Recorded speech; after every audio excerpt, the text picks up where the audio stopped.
The following is an audio experience only. The story begins right after Follies of the Coven Day Parade. Luz and Amity, or as I will be referring to them in this story, Lucia and Amelia.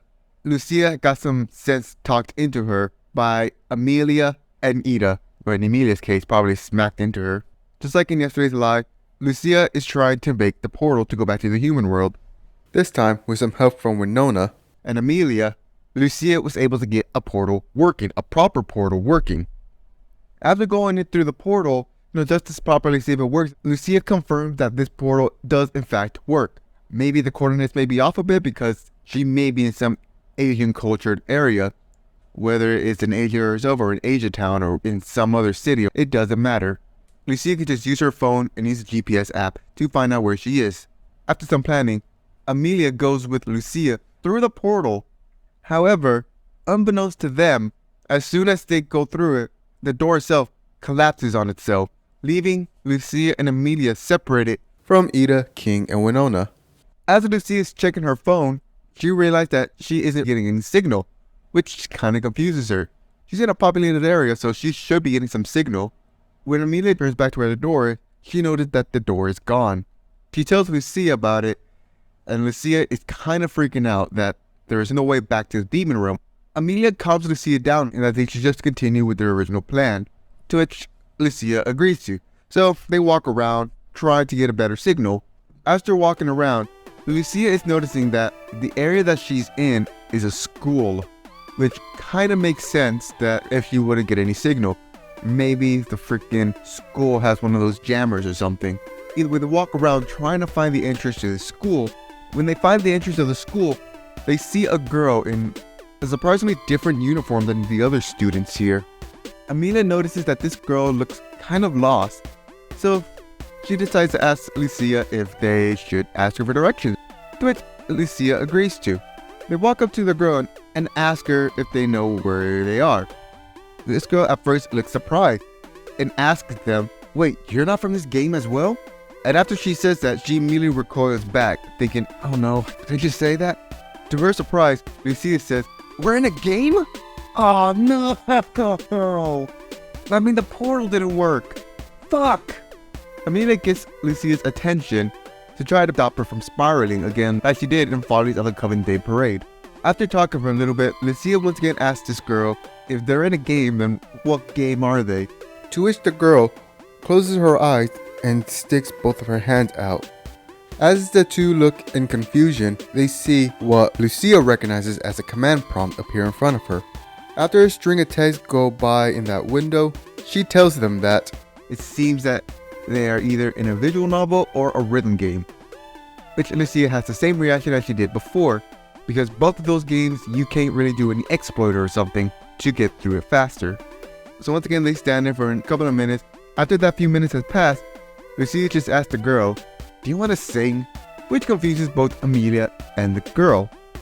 Lucia looks at them saying, "Look, we just waited a few minutes. If we were in a visual novel, something would have happened. Maybe we're in a rhythm game and this is what we need to do." After a few seconds, the girl just giggles and says that that's a smart way to go about this. "Sure, I love to sing. And normally I would sing when I'm playing the piano or something, but I don't mind this. Cool. My name's Lucia, by the way. This is Amelia." "Lucia, Amelia, it is so nice to meet you. My name's Monica. If this is in fact a rhythm game, then these items do make sense to be in here." She pulls out a command prompt. A few code is texted into it, to which it spawns speakers and 2 microphones. "Oh, cool. That's neat," Lucia says as she picks up one of the microphones. As Monica picks up the other microphone, Lucia says to her, "We may be doing this just to progress, but that doesn't mean I want you to hold back. Give me what you got." "Okay, I will."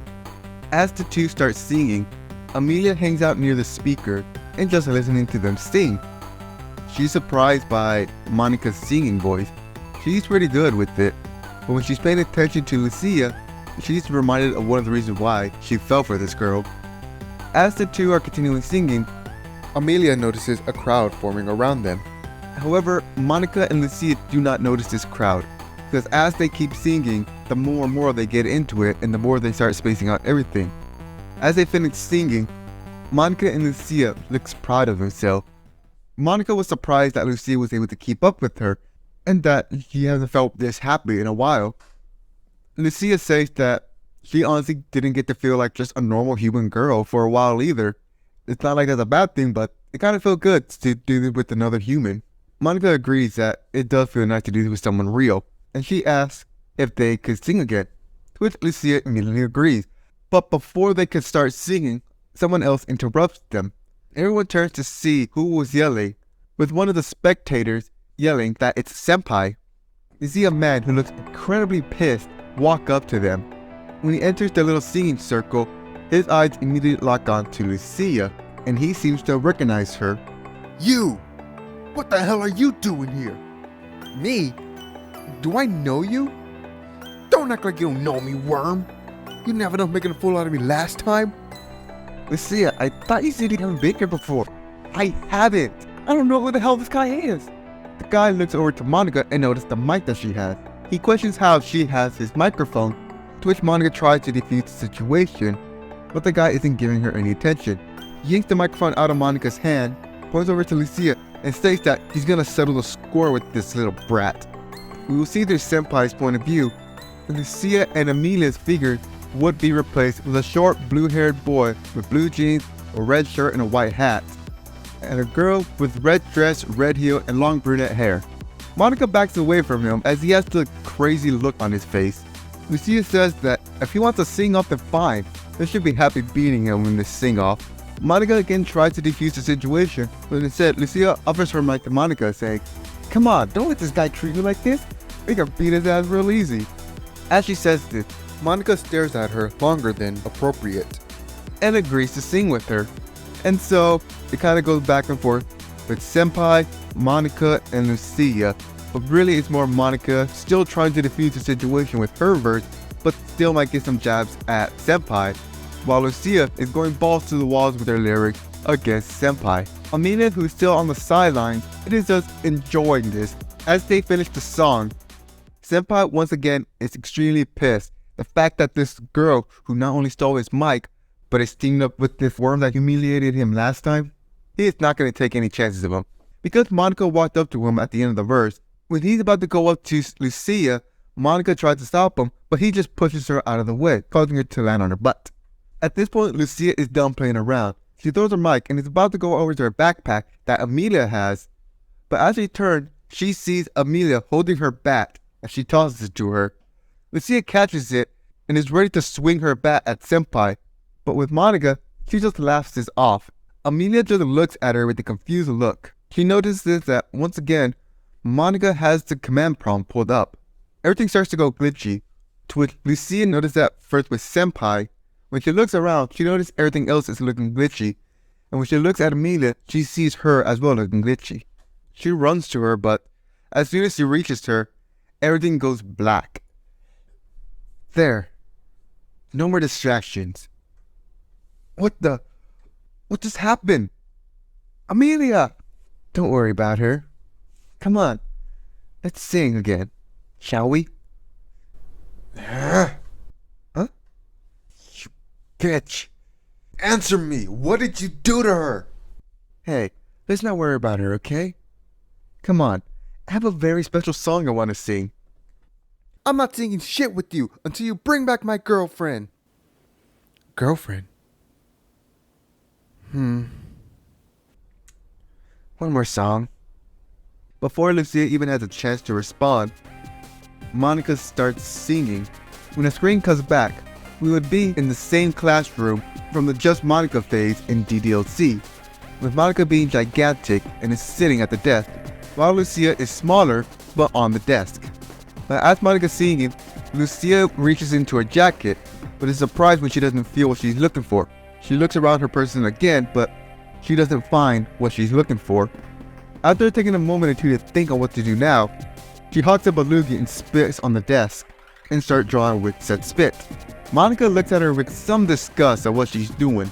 We will see that Lucia is in fact drawing a glyph, specifically an ice glyph. When she slams her hand on the glyph, it will spawn a pillar of ice, basically bringing her to eye level with Monica. She draws a plant glyph on the ice, and launches it towards Monica. As Lucia runs across the plants, she once again spits another Lumity into her hand and starts drawing a glyph on it. Monica glitches out the plants and deletes it. As Lucia is falling, she changes the glyph that she was drawing on her hand into a plant glyph so she can catch herself on the pillar of ice that she made earlier. When she pulls herself up to the top of the ice pillar, she once again draws more glyphs on the ice. She has drawn multiple fire glyphs which she plans to activate and fire at Monica. As she does this, Monica realizes that Lucia is not gonna cooperate with her. I should have known better. Of course you wouldn't sing with me. I got rid of someone you love. Okay. I'll leave you be. The screen will flash to once again at the school. Lucia looks around in surprise that Monica actually did bring him back. Lucia hears Amelia calling to her, to which when she sees her, Lucia runs to her with so much joy that she lifts her up and twirls her like Luz does to Amity. When Lucia puts Amelia down, Amelia brings her in for a kiss as they fade away from the school, leaving only Monica with Senpai to have the same conversation as they would in the actual mod. Lucia and Amelia appears in the literature club dressed in the uniform. They look around, unsure what just happened. That is until three girls catch their attention. These three girls are Sayori, Natsuki, and Yuri. Oh, it appears that we have some guests. It's about time you brought someone in, Sayori. It's a good thing it wasn't a boy. This wasn't me. I didn't put up any flyers yet for our club. Lucia, where are we? I have no idea. If I knew we were expecting more members, I would have asked Natsuki to bake some cupcakes. Oh, I've also could have asked Yuri to make some tea as well. Oh, I need to write this down for later then. Plan a tea party for the club soon. It sounds like you're very excited about our new guests, Sayori, but we don't even know their names yet. Right, silly me. What's your name? Oh, me? My name's Lucia. This is my girlfriend, Amelia. Girlfriends, huh? I can see it. Even though you both look like misfits. You know, like you wouldn't really be dating or anything like that? Well, you're not wrong there. Hey, you literally decked me in the face when we first met, Amelia. That's fair. I like them. They seem pretty cool. As long as you two don't cause trouble, everything will be fine. I'm Sayori. The lovely lavender girl over there is Yuri. And Natsuki's a short pink one. Hey! Now that introductions aside, can I ask what that bat in that bag is for? They all look to see Lucia's bag with her bat sticking out right next to her leg. Oh yeah, what is that for? I hope you didn't come to use that to destroy the place. Oh, this? Lucia says as she pulls out the bat from her bag. I always keep this bad boy with me wherever I go. Let's just say the place we're from is not very friendly.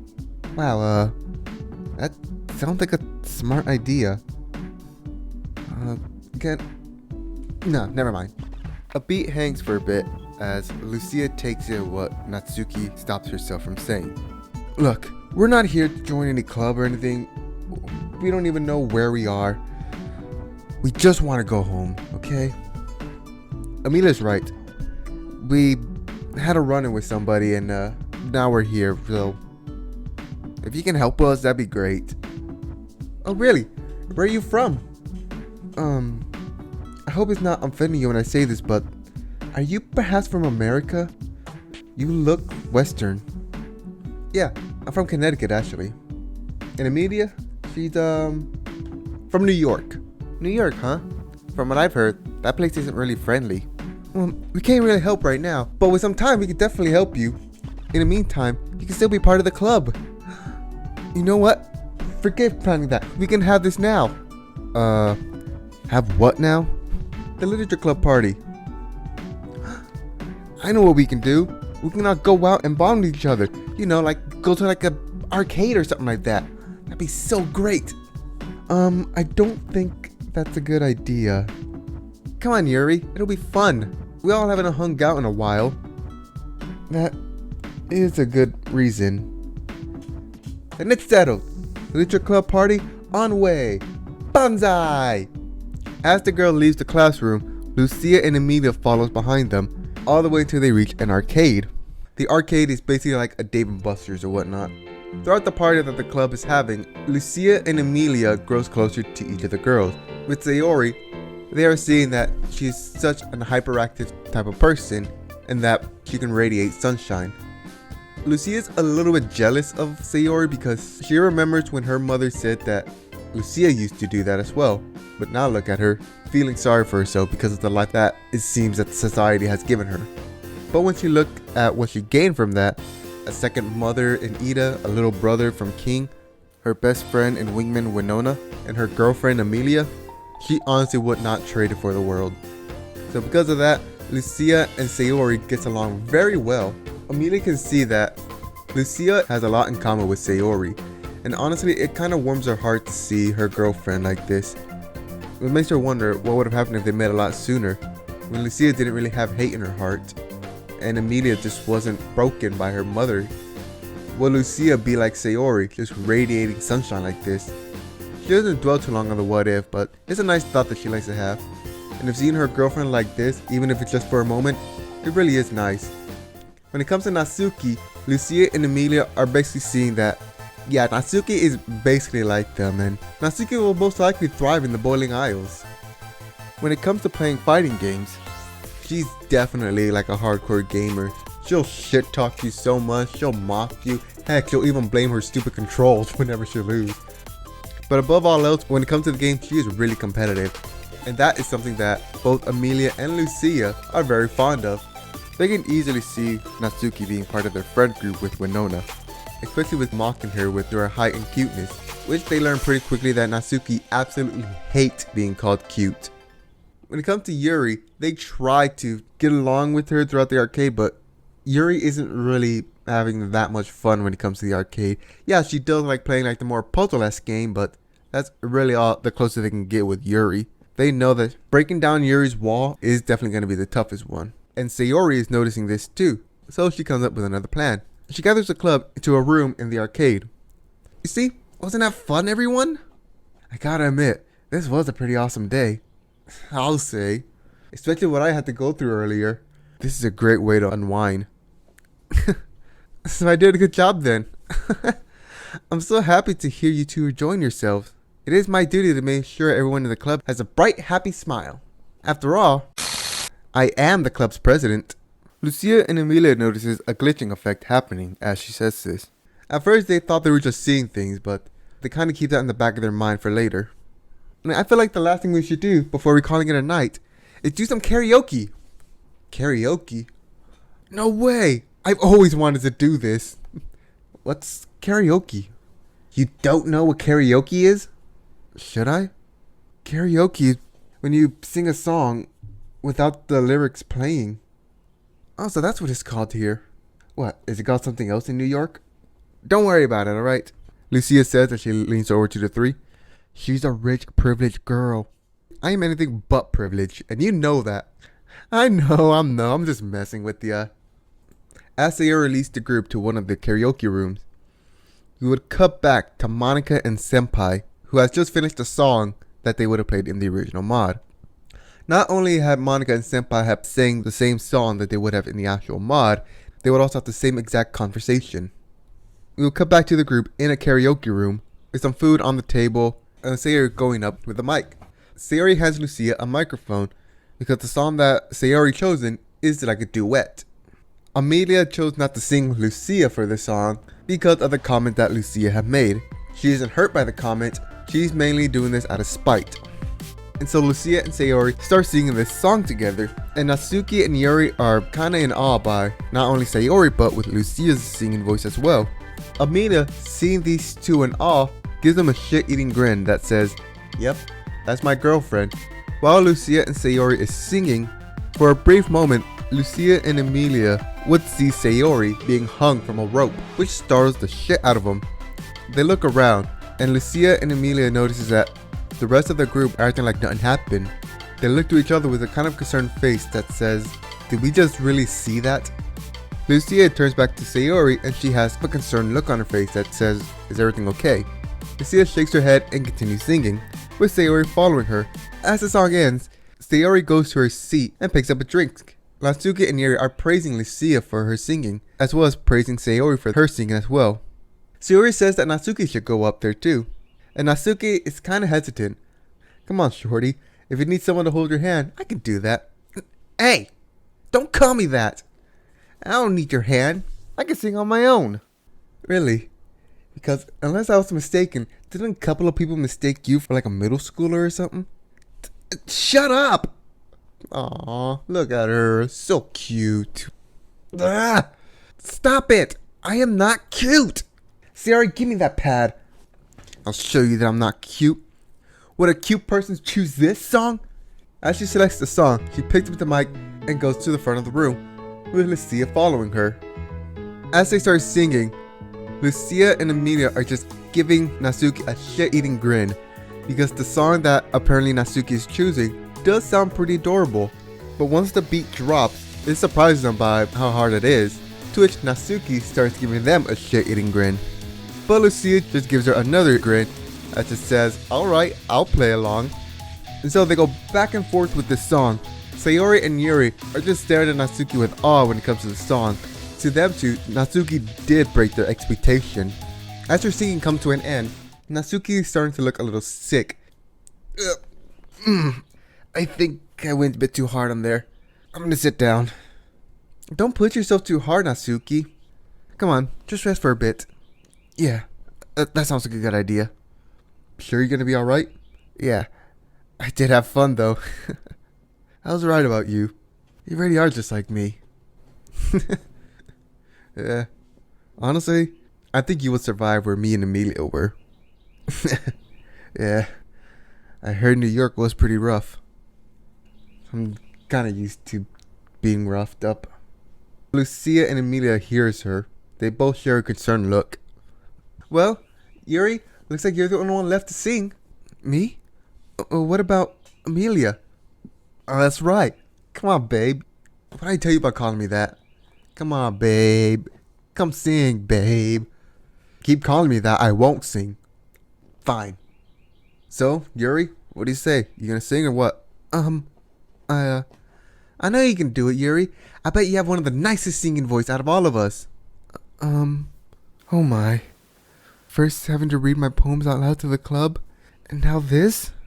Oh, this club continues to ask so much of me. She picks up the pad and selects a song. As she selects a song, she grabs the mic that was set on the table and walks to the front with Lucia following behind her. As the song starts up and Yuri starts singing, everyone is in awe by Yuri's voice. So much so that when Emilia looks at Lucia, she sees the same look that Lucia gave her when she saved her from her mother's abomination. Feeling jealous, she gets up, walks over to the front of the stage, grabs the mic out of Lucia's hand, and starts singing her verse, which was supposed to be Lucia's verse. Everyone's in shock that Emilia just did this. But after a few seconds, Lucia immediately knows what's going on. She gives her a shit-eating grin, to which when Emilia sees it, she just flips Lucia off. Lucia chuckles and goes to her seat. Now it's Yuri and Emilia's singing this song. To everyone else, it's just pure perfection and loveliness. Their voices matching the song. Lucia is just enjoying this, especially her girlfriend's voice. It is so lovely to her. As the song ends, Sayori is praising Emilia and Yuri for their singing. Lucia also shares her amazement for the singing, but unfortunately, the night had to be cut short due to Natsuki feeling more sick. Everyone turns to Natsuki with concern. Natsuki, are you okay? I'm not feeling too good. I'm not feeling too good. Well, then I guess we should call it a night then. I'm glad we all spent today together. I'll take Natsuki home. Yuri, you'll be right to walking home, right? Yes, of course. And what about you two? Oh, don't worry about us. We're fine. Okay, I'll take Natsuki home then. See you tomorrow. And with that, Sayori and Natsuki left. Yuri shortly follows after them, leaving Emilia and Lucia alone in the room. Okay, we just saw that, right? Yes, we did. There is something wrong with this place. There is no way those two did not notice that. Monica. What about her? Monica did some weird glitchy thing. She said that she deleted you. that she deleted everyone except me and her. Is she doing this? I don't know what you mean, but she just let us go. She didn't seem like the type to torture. Maybe she's just playing mind games with us. Let's just find a place to rest, to go to sleep, alright? We'll tackle this in the morning. Where are we gonna sleep? How good is your lockpicking skill? Very good. Why? They returned to the school as Emilia lockpicks the front door. Really? We're gonna sleep in a school? Do you have a better option? We could have stayed over there. It was a karaoke room, not a motel room. And we don't even have any money, so we can't even afford a hotel. Guess you're right. Door's open, by the way. Cool. Let's just go to the same club room and just sleep for there. Dude, should we keep watch? Don't worry. I can summon an abomination to keep watch for us. Cool. I guess I can use a plant glyph to make us like a pillow and some covers. We're acting like we're camping. We basically are camping. Yeah, camping in a school. And so, they turn in for the night in the club room. They wake up the next day to see Yuri looking over them. You two are awake. Did you two not get enough sleep? Both Lucia and Emilia look at each other with confusion. Do they have morning clubs? Yeah, I'd say we did. Emilia's looking around and noticing that there is no trace of her abomination. She looks at the little flask that she would have on her and see that the goo is all in there. The abomination would not have returned to her flask without her input. She tunes back into the conversation that Lucia and Yuri is having. Natsuki isn't really feeling too well, so Sayori had to cancel the club meeting today. Good thing I found you two here. Yeah, it's a good thing. An awkward silence lasted for about a moment until Yuri speaks again. You know, I had fun singing last night. It's a shame that I didn't get to sing with you, Lucia. Yeah, it's a shame. Especially with how good your voice was. Yeah. This is a really good alternative way to release my emotion. Let's sing again. Right now. Right now? Yes. Here, I can pull up a song right now. She pulls out her phone and starts pulling up a song from there. Lucia and Emilia share a concerned look. Emilia leans over and says to Lucia, something's not right. My abomination was back in his flask and it would not have returned without my input. Yeah, something's definitely wrong. I can keep Yuri distracted. Just make sure nothing tries to jump us or anything. Yeah, I'll do that. And so, Yuri and Lucia start singing. At first, it is just like a normal, soft-spoken song. And as it was going on further like that, Lucia starts to think that maybe she's just paranoid. However, she's proven immediately wrong when it seems that everything's starting to take in the wrong direction. Not only with the music, but with Yuri's singing as well. Lucia sings hesitantly. After a brief pause, everything goes dark, with all you're hearing is Yuri's breathing. Lucia pulls out and activates a light glyph, just in time to see Yuri in her face with this obsessive look on her as Yuri continues singing. Lucia was surprised by this and tries to back up, but Yuri has her pinned down. She looks around for Emilia but can't see her in the dark, and she doesn't have her bat near her, so she pulls out an ice glyph and makes a club out of it to bash Yuri away from her. As Yuri falls to the ground, Lucia pulls out multiple light glyphs and activates them all to spread them around the room. And what she sees is a terrifying sight of her girlfriend. Her neck snapped at a 90-degree angle, twitching, just like how Natsuki's was. Lucia hears Yuri gets up, and when she turns, she sees Yuri pulls out a knife and to start charging at her. Lucia readies her ice club to try to beat Yuri, but it seems Yuri definitely knows how to use her knife, and thus breaking her ice club. Lucia finds her bat and starts using it, activating some of the glyphs on there, like the light glyph, the fire glyph, the plant glyph. Some of those glyphs are activating as she's fighting with it. Lucia is able to knock out Yuri with a light glyph and her bat swinging right to her face, with the last thing she hears is Yuri's crazy laugh. What the fuck? What the fuck? Yuri, what the fuck? No, that's impossible. Don't stop now. Why must we stop? We were having so much fun singing. Let me scream every lyric trapped in my sick head. I'll beat everything out of your sick fucking head, Yuri. As Lucia charges Yuri, everything seems to stop. with Sayori seemingly appearing out of nowhere in front of Yuri. Lucia stops when she sees Sayori. You weren't meant to see that. Sorry. What? She looks around and sees that the classroom has changed to the same classroom that Monica had brought her to. No, not again. I appreciate you sticking around with us, singing and playing with us. We had so much fun. You made us the happiest in such a long time. Especially after what Monica did to us. Monica. So I was right. Monica is doing all this. No, she didn't. At least not anymore. Not anymore. Then, yep, that's me. It's all me. If you were to have known all that, then you must have been the one to have deleted her. Deleted? Then you must be the one who brought us all back together too. What the fuck? No, I didn't. I knew that you and your girlfriend weren't from around here. Your data is so much different. Not to mention your file name. Character design Luz? Character design Amity?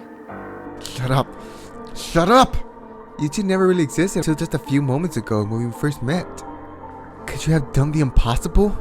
Have you broken through the digital world from the real world? Shut up! Shut the fuck up! You have.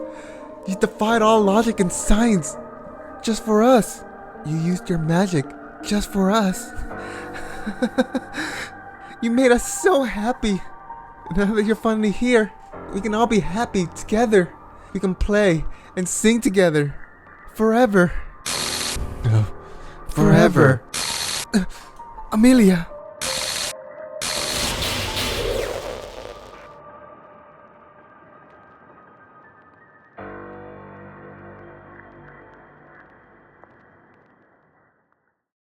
The literature club? I do admit, I never fancied myself the reading or writing type. That must come as quite a shock to many, when they all say I have such a way with words. And they are so right. That club meant everything to me. It was my chance to finally get people invested in this world of endless possibilities that I find myself so engrossed in. It brought people who wouldn't have ever interacted with each other in any other circumstances together. Those people became my friends. My best friends. My only friends. Something must have driven you away from all that. To a whole new school, for that matter. I was caught in a epiphany. Nothing in my life was real, and I desperately wanted this one thing that was truly real. I was given a window to something greater, but the world was set up to make me watch everyone else have what was on the other side. My friends, Sayori, Yuri, Natsuki, they were allowed to have the one thing I wanted. So you got rid of them. Just like you tried here, huh? Sorry. I'm sorry to let my action carry over here when I thought I learned my lesson. Well, you did bring us all back, and as good as ever, so no hard feelings here. I guess so. I just hope nothing wrong happens here because of it. Before I ended up here, I also brought all my friends back, and I planned to just stay gone with my data completely erased, so they could be happy. But things didn't work right when everyone wasn't present. And that's still true of me not there.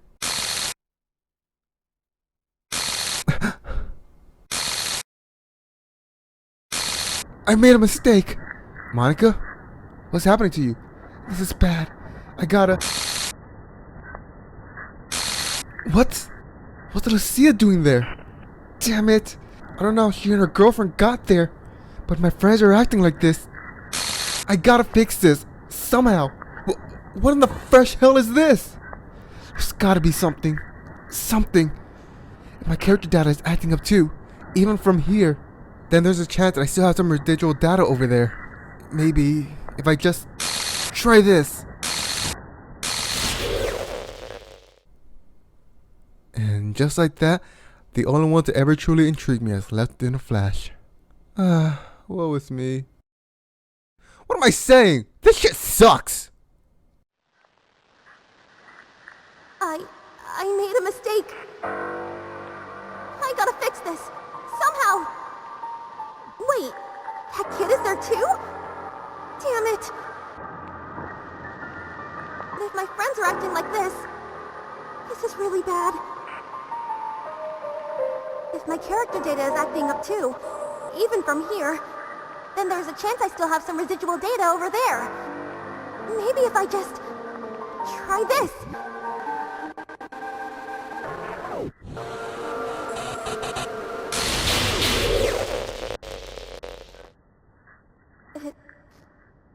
It didn't work. We will start off at the literature club. Natsuki just came out of the closet with some manga, Yuri is making tea for everyone, and Amelia and Lucia are sitting at one of the tables with Lucia's arm wrapped around Amelia. Sayori walks in, as bright as ever. She brought snacks for everyone and hands them out. Yuri states that this was perfect timing for Sayori, and so Sayori and Yuri hands out snacks and tea for everyone to chat with. Amelia tells them that joining the literature club was one of the best things that happened to them. She hasn't felt this happy since she and Lucia started dating. Lucia agrees. While Lucia does like her time in the bowling aisle, it is nice to do something normal again. She especially likes teasing Natsuki for her shortness. She says as she pats Natsuki's head. Natsuki slaps her hand away and just glares at her. Sayori says that she's glad that they joined too. Now with them two joining the club, the literature club is an official club according to the school. Lucia just chuckles at this. A moment of silence passes as everyone is enjoying their tea and snack. Natsuki asks Sayori what she plans to do today for the club, to which Sayori says that maybe they should check out that Azora book that Lucia and Amelia has been talking about. Amelia says, finally! It's about time you checked out this book. Isn't that right, babe? Yeah, that's right. Wait, did you call me babe? What's wrong with that? You don't like when I call you babe, or when you say the word. Huh. Maybe I just got used to it. Lucia brings her head down to her hand as she rubs her forehead, trying to get rid of a headache. When she opens her eyes and looks up again, she sees that the club room has turned into something else. The lighting is more reddish, outside the window is like space, and the club room is basically empty save for stuff against the wall. When she looks around, she only notices Sayori. She seems to be in a different outfit, what looks to be pajamas. And even though Lucia doesn't notice it, Sayori has a mark around her neck. Sayori? What happened? Where are we? Oh, I see you figured it out. I guess it's my fault. Guess I should have paid attention when we were at karaoke. Your fault? Wait, are you saying this is your doing? Yeah. But don't worry, I'm just trying to let us live in bliss before it's over. Before it's over? What are you talking about? What are you doing? Don't worry, Lucia. This is for your sake. For all of our sakes. You just let it take over. What? I said it's about time they read the book. Jeez, maybe you should get rid of that beanie of yours. Maybe it's blocking your hearing or something. This girl. So, do you have the book with you guys? I really want to start reading it. Ooh, maybe we can go shopping for the book. Yeah. I have it right here in my bag. Did what you just see was real? Was she hallucinating? Lucia reaches into her bag, still kind of confused, and pulls out the Azora book. She stares at it for a few moments. She brings it up to the table, but before setting it down, she looks at everyone. Everyone else is looking at her expectantly. She looks at the book again and just says, no. Huh? What do you mean no? I mean no. Sayori, I'm not gonna let this happen. She throws the book to the ground and stands up, knocking her chair over. Everyone else looks at her in surprise. Wait, what are you talking about? You don't want to share your book? She slams her hand on the table. Cut the crap, Sayori! I am not gonna live in this lie as you, I don't know, kill us all or something. Everything seems to freeze except for Sayori. She closes her eyes and brings her head down. I was hoping you wouldn't say that. The classroom once again turns into this red-lit, empty room. Sayori and Lucia's outfit has changed once again. Sayori in what looks to be her pajamas, and Lucia in her classic green jacket, pants, and striped white and purple undershirt. I don't know why you're fighting this, Lucia. It'd be so much better for you as your file gets deleted. You can just live in happiness and just not have to worry about any troubles at all. No troubles about being in a game. No trouble about knowing your life is a lie. Or in your case, not having to worry about disappointing your mother, or being an outcast, or just not being good enough. It doesn't matter if my life wasn't ideal. It's what you do afterwards. I'll admit, after camp it was hell. It was like when I found out I was bi all over again. I couldn't be myself. I had to put on a mask of normalcy. It was terrible, but I finally found a place who accepted me, who made my life feel like it was worth living. If I just let myself wallow in that lie that I let myself believe in that unhealthy obsession, then I would have just been dead, like what you're trying to do. Do you really believe that all of that can make your life better? When you're haunted by the past of your shadows? When the rain clouds just won't go away? Always taunting you? Always telling you everything wrong with you? And that every single day you hear those voices in your head non-stop. Tell me, Lucia, can you really go on living with all that playing in your head constantly? And you have the power to not only stop it, but stop the pain from all your friends as well? I thought I could help you too, Lucia. Maybe you need a reminder of what I'm trying to save you for. Pulling up the console, Sayori puts in a few lines of code. Lucia, seeing the console, knows what Sayori's about to do. She charges for Sayori, trying to punch her, but before she can even make it halfway to Sayori, she hears voices that she hasn't heard in months. Voices from the student of the school from the human realm. Voices of their principal and voices of her mother. All of them telling Lucia, why can't she just be normal? Why are you like this? Why are you need to get your life together? Being different is not right. She grips her head and shakes it, trying to get the voice out of her head, but it is no use. The voice just keeps coming and coming, bringing Lucia down to her knees. As she's trying to shut the voices up, tears starts pouring out of her eyes. And for a brief moment, the voices stop. She lets her hand away from her head as she claps even further to the ground, supporting herself on her hands. What the? You see, Lucia? I'm trying to help you. Let me help you. Yeah. Just hearing all that constantly is hell. These rain clouds, as you say, they can definitely just make you feel life isn't worth living. But I was never one to back down. Sayori, what you're doing is wrong, and I will not stand for it. I guess the rain clouds will turn to storms then. I'm sorry, Lucia. As Sayori says that, the voices once again start coming back. And once again, Lucia has to bring her hands up to her head, trying to block out the voice. However, this time, the voices are more intense. She now hears voices from the demon realm, telling her basically the same thing. And what's even worse is that she's starting to hear her own voice, voices of her own self-doubt. As Lucia is trying to break away from this voice, Lucia feels something in palm one of her hands. Quickly, she brings one of her hands to her face and sees what looks to be a scar in her hand. At first, it makes her panic even more. For a short period of time, she used to cut herself, but when she calms her mind a bit, she noticed that the scar on her palm isn't just any normal scar. It is a light glyph. Slamming her hand into the ground, the light starts pulling from her palm. As she pulls her hands up, a big flash happens, causing Lucia to fall on her back. When she regains a sense of what is happening, she notices immediately that the voices are gone. She looks around and is not noticing Sayori. She looks around and sees Amelia. She runs over to her and holds her as she's on the ground, twitching. Amelia! Come on, wake up! Wake up! A moment of silence passes before she hears a laugh. She once again looks around for this laugh. That is until she feels herself being tackled. She lands on her back with somebody above her. When she opens her eyes, she sees a crazed look of Yuri. Yuri is pinning her to the ground. Lucia tries to break free of it, but Yuri is surprisingly strong.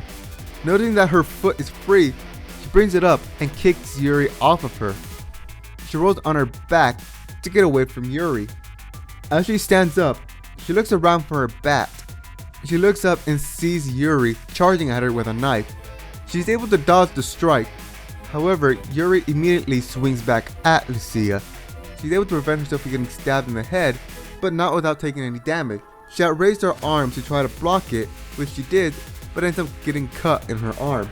Staggering, she holds her arm where Yuri cut her. Before she regains her footing, once again Yuri attacks her, and Lucia is left to dodge once again, and just like last time, she gets another cut. Yuri is relentlessly attacking Lucia. Lucia can only dodge and block the attack, which leaves her with a bunch of cuts. Her arm right now is just as bad as Yuri's is. In fact, not only is her arm getting cut, but her hands and body is getting cut as well. Yuri has been able to get a few stabs in, but it's nowhere near something vital, nor is it deep. Lucia can't really attack. After a few more dodges, Lucia thinks of something. She is bleeding, but just like her last battle with Yuri, she used an ice glyph to summon like a club made of ice. She can do the same thing, she just needs to draw the glyph with her blood. And so during the many dodges that she had to do against Yuri, she would have multiple attempts, many failed, at drawing an ice glyph. After she finally gets one, she uses it and starts fighting against Yuri. But just like before, Yuri is stronger. Trying to look around for something that could help her, she immediately notices that there is a large splatter of blood, her blood. Thinking quickly, she immediately thinks up of a plan right there and there. It's gonna take some time and many attempts, but she can do this. She just needs to stay alive. And so, once again, she's playing defensively against Yuri. However, this time, she's splattering her blood against the floor and is smearing said blood with her foot. Of course, during the battle, the plan that Lucia is trying to do is obviously being messed with during the fight, so she would have to go back and fix them. As she finished this, she is able to quickly draw an ice glyph on herself and is able to use it to push Yuri against one of the wall. Lucia jumps to the other wall, panting with heavy cuts. Yuri charges in for one final attack. However, Lucia slams on the pattern that she was drawing from her blood. It is a huge ice glyph. She sends that huge ice spell to Yuri, which destroys the wall that Yuri was up against and sends her flying. Lucia sees out of the destroyed wall. She is panting, heavily exhausted, and is running low on blood.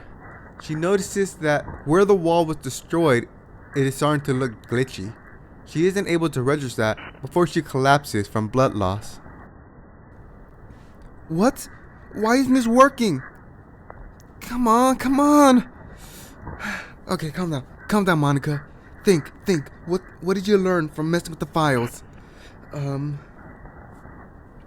You cannot just delete something from the game, or else the game would break.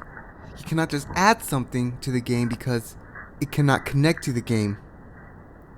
You can do both as long as you have the code either fill the gap or just be able to connect what you add. Without one of the parts of the game, it will start to break. The game can't reject a new file because if it doesn't work, then it will just ignore it. Wait. A game can't reject a file. If a game can't reject a file, then someone is rejecting me. Oh no. Lucia! If I can't put myself in the game, then hopefully I can still access the files. Let me see. Yes! Oh no, the game is 70% gone. It's a good thing Lucia and Amelia have large files. Unfortunately, Amelia's file is largely gone. Lucia, I can work with her. She needs to go after Sayori. Lucia, please. Flashes of her life starts appearing before her eyes. The time she spent with her mother and father, being a happy family. The time her father introduced her to the Azura books. The nice moments that she would have with just her and her mother after her father's death. Having her lessons with Ida. Her time with King. Of meeting her best friend Wyona for the first time. Of her and Wyona getting into some trouble. Of every aftermath of each fight with Amelia. Of her and Amelia getting together. Of her and Amelia sharing their first kiss. And of course, of her promise to her mother that she will return. As that memory fades, the words, Get Sayori appears to her. Once it does, Lucia immediately picks herself up. After looking herself over, she sees that all her cuts and gashes are gone. She doesn't feel as drained as when she passed out. When she looks around, she sees Sayori keeping her eye on the console. Once again looking around, Lucia spots her bat close by. She reaches for it and grabs it, and she runs up to Sayori, ready to swing her bat against Sayori's head. However, Sayori notices her just as Lucia is about to swing it against her. Time seems to slow down as Sayori spawns in Natsuki. Natsuki charges against Lucia, causing her to stagger back. Natsuki starts swinging at Lucia, getting in a few hits before Lucia can right herself. As she does, she starts able to block and counter some of Natsuki's attack. However, what's throwing her off is that Natsuki's face seems to be covered in what looks to be lead scratch mark. Lucia has been in her fair share of fights. However, with Natsuki, not only is she much faster and glitching out, but Natsuki is able to rack up a lot of hits on Lucia. This goes on for a few more seconds until Natsuki lands one powerful punch, sending Lucia to the ground. Sayori watches on with a smile on her face. Not a malicious smile, but with a smile that says, "Now we're done." Monika, who is watching from the void, just looks on in terror. Her last hope is gone. As Natsuki walks up to Lucia, Lucia is struggling to pick herself back up. She reaches for her bat once again, however she's not making a move at all. And for a few seconds, nothing seems to happen. Until, out of nowhere, Lucia just swings her bat up at Natsuki, knocking her off her feet. Lucia's face is now like Natsuki's. His eyes have been scratched out with pencil lead, but with a crazed smile on her face and blood falling like tears from where her eyes should be. With that crazed smile on her face, she just smashes her bat into Natsuki over and over, blood splattering up from where Natsuki was. Sayori watches in horror at what she just did to Lucia.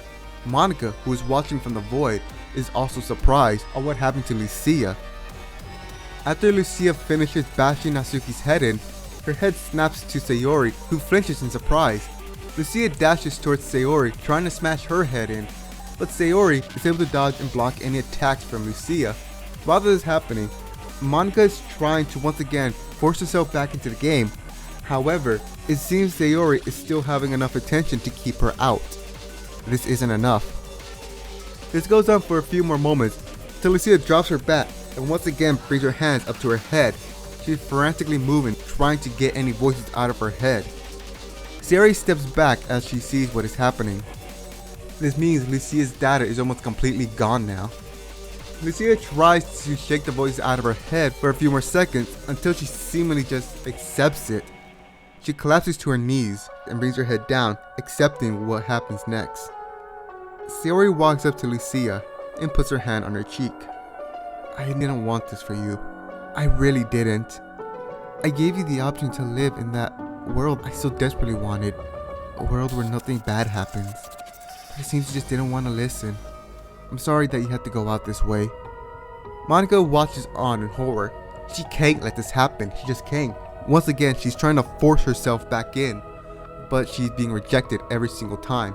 She just can't let this happen. She needs to get in there, but she can't. To her surprise and Sayori's surprise, something slams into Sayori, encasing her body. They don't know what it is because it's just a mismatch of glitchiness. Sayori looks up and sees that it is Amelia who attacked her. "Stay away from my Lucia!" Monika, who is also in shock, sees that this is the opportunity that she needs. She doesn't have enough time to gradually put herself in, so she needs to put all of her file ins at once. She just prays to whatever deity that there is that this doesn't crash the game. For if the game crashes in this state, then they're basically in an eternal torment. Lucia lifts her head up and sees Amelia controlling what would have been an abomination. After a few seconds, Amelia just collapses to the ground, dead. "Amelia!" Lucia picks herself up and runs over to her. When she reaches her, she kneels down and she picks up her lifeless body. "Amelia." She looks up and sees Sayori falls off the wall and onto her feet. Sayori looks up at them with a look of acceptance. It's over. Lucia looks around and sees Natsuki dead on the ground. She sees Yuri dead on the ground. And Sayori, who just has the look of acceptance on her face, collapses to the ground, dead. Lucia holds on to Amelia's lifeless body as tears fall from her eyes. She holds her. Amelia, I'm sorry. I love you, she says as she collapses. Monica appears in an almost completely deleted classroom. She looks around and sees that everyone is dead. No, I'm too late. No. She collapses to her knees, sobbing. Monica? Monica opens her eyes and looks to where Lucia is. She sees Lucia alive, but with lifeless eyes. Lucia! She runs over to Lucia. She's able to pull up the console command and sees that Lucia's files is 99% deleted. She can work with this. Bringing up the command prompt, she writes some codes in it. Lucia and Amelia has teleported in. They look around confused. That is until 3 girls walks up to them. Before any of them could say anything, another person runs up right behind Lucia and Amelia. It is Monica. Monica, we've been waiting for you. It's not like you to be this late to a club meeting. It also appears that you brought some new members with you. And they're both girls too. It's a good thing you didn't bring any boys here.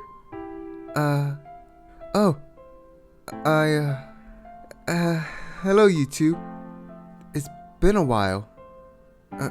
Look, I'm sorry for what I did before. And I'm sorry for inadvertently putting you in another situation just like I did before. Just like that soon after. But now that I'm here, everything should be stable. I don't expect you to forgive me, but I'm just glad that you're safe now. Lucia looks at Amelia and they share a knowing look. The other girls are looking at each other with confusion. What does Monica mean? But their train of thoughts are instantly cut when they see Lucia punching Monica in the face.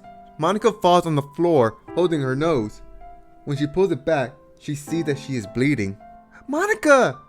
What the hell? Amelia just holds her hands out to block them. No, it's okay.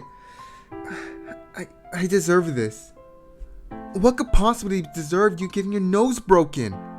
Honestly, just this would be getting off lightly. That doesn't answer the question, Monica. What could warrant this? Almost getting them killed? They all look at her with surprise as Monica looks away in shame. Lucia walks away as she grabs a chair. Amelia walks up to Monica and holds her hand out, trying to help Monica up. Monica accepts the hand and Amelia pulls her up. But just as quickly as she did, she knees Monica right in the gut and pushes her in the chair that Lucia had pulled out. The other girl tries to rush to her again, but again, Amelia just puts her hand out to try to block them. Natsuki is looking angry at them, about ready to try to fight for Monica. But once again, they're interrupted when they hear Lucia tells Monica, "There, now you're part of the Boo Boo Buddy Club." They turn to see Lucia giving Monica a smug smile. Monica looks at her with surprise. Not only is this seeming like she's forgiving her, but she can also feel her nose being healed. Lucia must have used a healing glyph on the bandage that she put on her. Lucia walks away from Monica and towards Amelia. After Monica gets over her shock, she smiles at them. She gets off from the chair and properly introduces them. Okay everyone, I know we got off to a wrong start, but like I said, I totally deserve what they just put me through in. But hopefully we can look past that or restart an introduction, because I like to introduce the newest members of the Literature Club. This is Lucia Nocera, and this is her girlfriend, Amelia Blight. Are you sure about this, Monica? I am absolutely positive. Watch, I bet you by the end of the day, your opinions of them will change. And so with that, the club starts. The other girls are wary of Lucia and Amelia, but they try their best to go about it as a normal day. The first person that starts to get along with them is Natsuki, specifically with Lucia. Lucia sees the mangas that Natsuki's pulling out from the closet. She walks over to them, and Natsuki notices her, but to her surprise, Lucia is actually asking about the mangas that she have. Still wary, she tells her about the manga.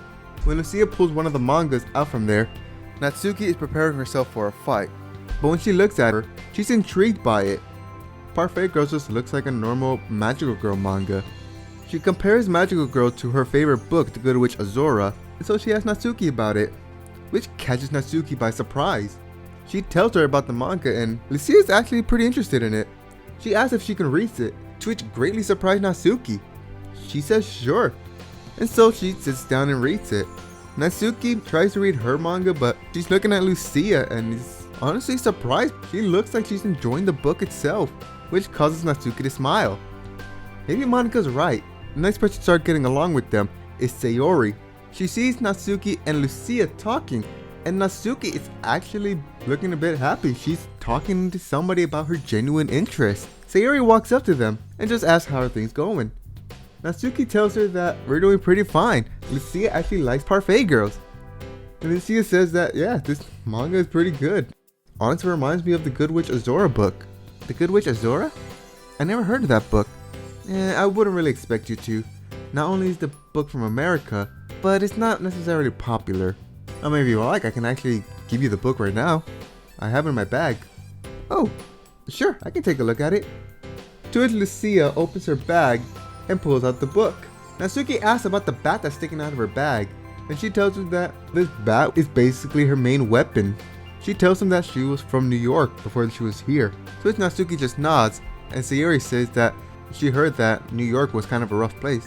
After reading the book a little bit, Sayori starts asking about the book, to which Lucia excitedly starts talking about it, and so Sayori, Natsuki, and Lucia starting to get along. The last person to get along with them is Yuri. She looks at Natsuki and Sayori talking to Lucia. Yuri looks at them kinda concerningly. She's scared for them, but she keeps to herself. Amelia walks up to her and tells her that she doesn't need to be scared, which unsurprisingly scares Yuri. Amelia pulls up a chair and sits across Yuri. She tells her that Lucia has a way with people. She can sneak their way into their hearts, even if she makes a bad first impression. Yuri notices that when Amelia says this, not only is she looking at Lucia, but she's looking at her with such fondness and love in her eyes.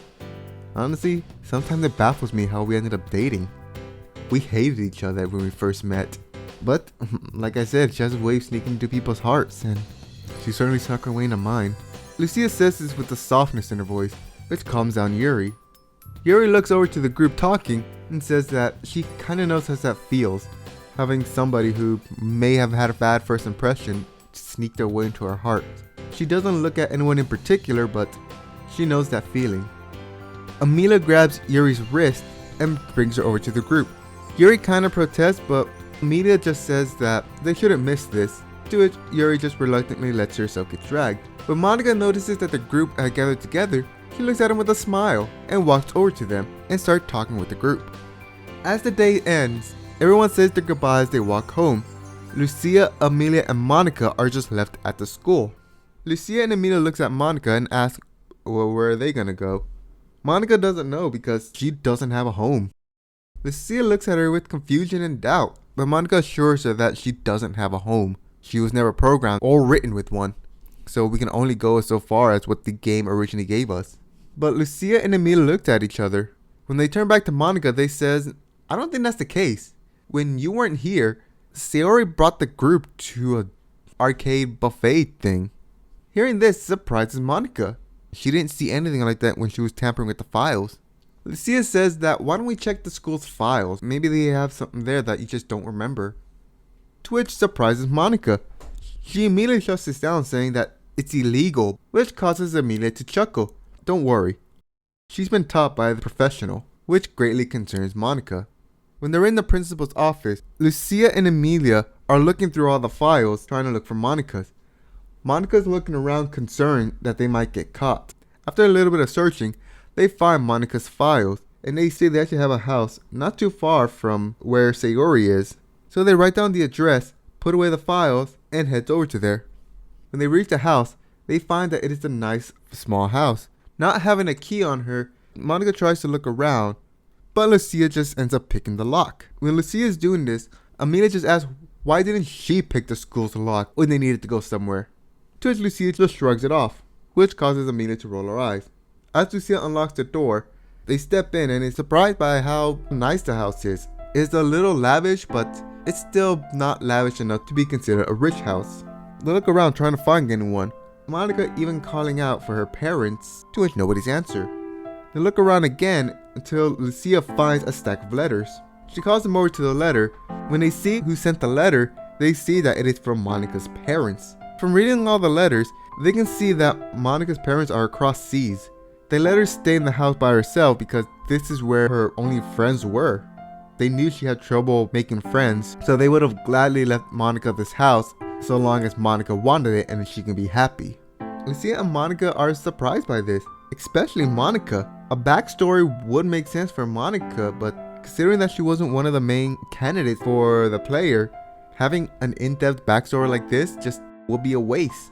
Amelia walks around and finds pictures and portraits of what looks to be a young Monica up until the current Monica with two other people, presumably her parents. Monica looks at it with surprise. She needs a moment to think this over, to which they let her. Monica just goes straight to her room. She tells them to help themselves. So when Monica goes to her room, she's surprised by how simple it is.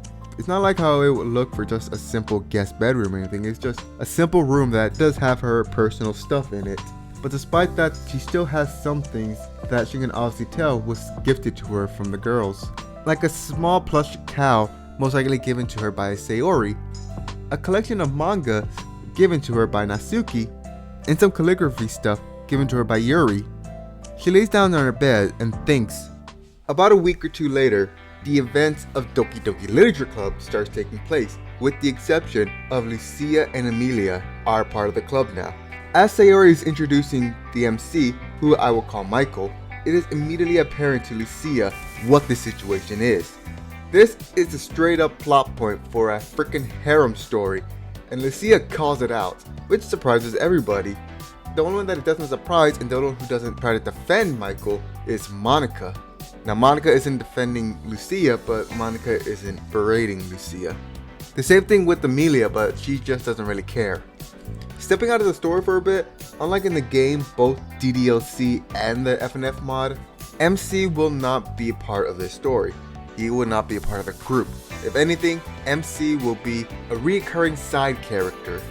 Just like in the original game, Michael joins the literature club, and Monica has everyone writes poems for each club meeting.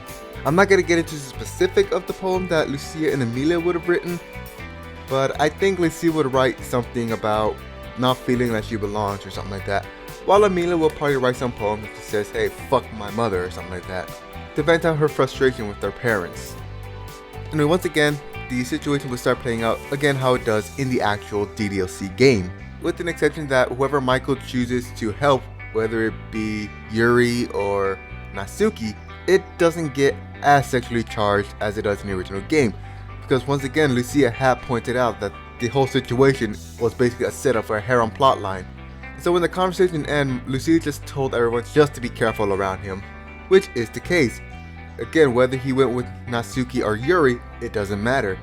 It doesn't have a sexual tension like it does in the original game, because they are cautious when it comes to being around him, because what Lucia said about this being a perfect plot point for a harem plotline rings true in their head. So they're kind of wary on that, keeping some distance but not enough to basically stonewall him or just make him feel unwelcome. Anyways, while they were setting up for the festival, Lucia and Amelia were helping Monica come up with the design to set up the room for the festival day. By the time the festival rolls around, everyone has prepared not only poems, but some stories that they can perform.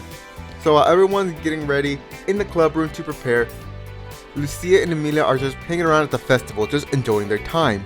By the time Lucia sees that they need to be at the club soon, she drags Amelia to the club room as everyone is already dressing up in their costumes for their performance. While Lucia and Amelia weren't surprised by their group's costume, they were kind of surprised by how well they pulled it off. Yuri being dressed like a nun, Natsuki dressed like a cat boy, wearing fake cat ears with a fake cat tail, with a simple hoodie and jeans. With Sayori wearing a sweater that hangs off her shoulder, but wearing an undershirt to block off anything that might be showing. And Monica wearing a basketball uniform. There you guys are! Where the hell were you? Hey, give us a break, alright? We wanted to look around. Look, we have to perform, you know. You were the one that backed up Monica with this. Alright, fine. We got carried away. Is that what you wanted to hear? Natsuki, give them a break, okay? They're only here for a little while, so why not let them enjoy their time for a little bit? And plus, they're the last one to perform anyway, so... Manny's right, don't be so hard on them, Natsuki. Fine. Okay, everyone. This is the day. Michael's already set up the speakers, so now it's up to us to show everyone that literature can be much more than just reading a book. It's when we read these stories, we bring the world alive in some way or another. Is everyone ready? I'm ready, Monty. So am I. Yeah, we're ready. What about you, pretty boy? Are you ready? I'm not performing, sorry. And with that, everyone, let's Yuri take the first performance. She picks up the mic that was on the speaker, pulls out her phone to look at the script that she prepared. She takes a deep breath and begins her performance. This story is about a nun who tries to share the word of God with a chainsaw. We start off in an abandoned building. A young demon living in the human realm comes to find someone with the help of his lover. As Yuri is getting nervous, Amelia grabs one of the mics that was being prepared, turns it on. She pulls out her phone that was given to her by Monica and taught how to use by Lucia. She scrolls to Yuri's story and picks off where she left off. He finds who he's looking for. After arguing with him for a bit, this nun appears out of nowhere, interrupting their conversation. Yuri looks at her with surprise. Hey, what the heck you do to him? She immediately knows what Amelia is trying to do. She looks over to the group and sees Lucia, who gives her a nod. Yuri takes a deep breath and slowly walks over to Amelia, trying to look intimidating. No longer looking at the story in their hands, they start enacting out the scene. Amelia takes a step back, knowing that Yuri is being threatening at the moment. Crap. You better watch it. I have a weapon on me. Lucia pulls Monica close to her. Hey, do you think you can use your powers to kind of visualize the scene a bit more? Monica looks at her surprised. Don't worry, I'll get Amelia's attention. She can do illusion magic pretty well. All you need to do is just change the mind that they're visualizing it. Let them see it in their mind. That's all I'm asking you to do. After waiting for a moment, Monica hesitantly says yes. Using Lucia as cover, Monica pulls up a console command. Lucia waves over Amelia, which does catch Amelia's attention. She pulls out a glyph and motions a circle in her hand. She points over to Monica, which she sees who has a console command. Amelia doesn't really know what Lucia wants her to do. She can guess that Lucia wants her to do magic, but what does Monica have something to do with it? She doesn't really know, so she goes with the safer option and uses illusion magic. When she sees Amelia pulls out the phone and points the story, it immediately clicks to Amelia what Lucia wants her to do.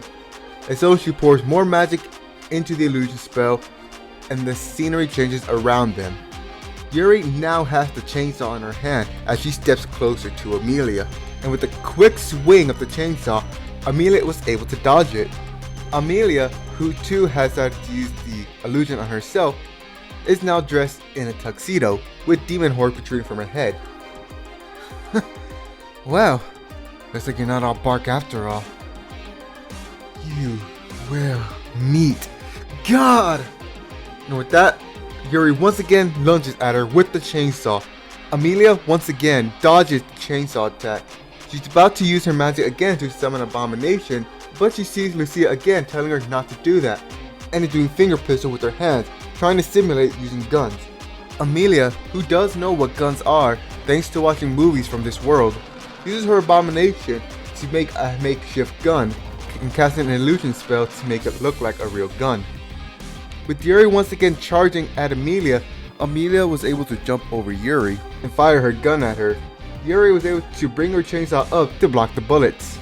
This goes on back and forth for a bit, with Yuri either trying to impale her or just rip her to shreds with the chainsaw, and Amelia dodging and firing her gun at Yuri.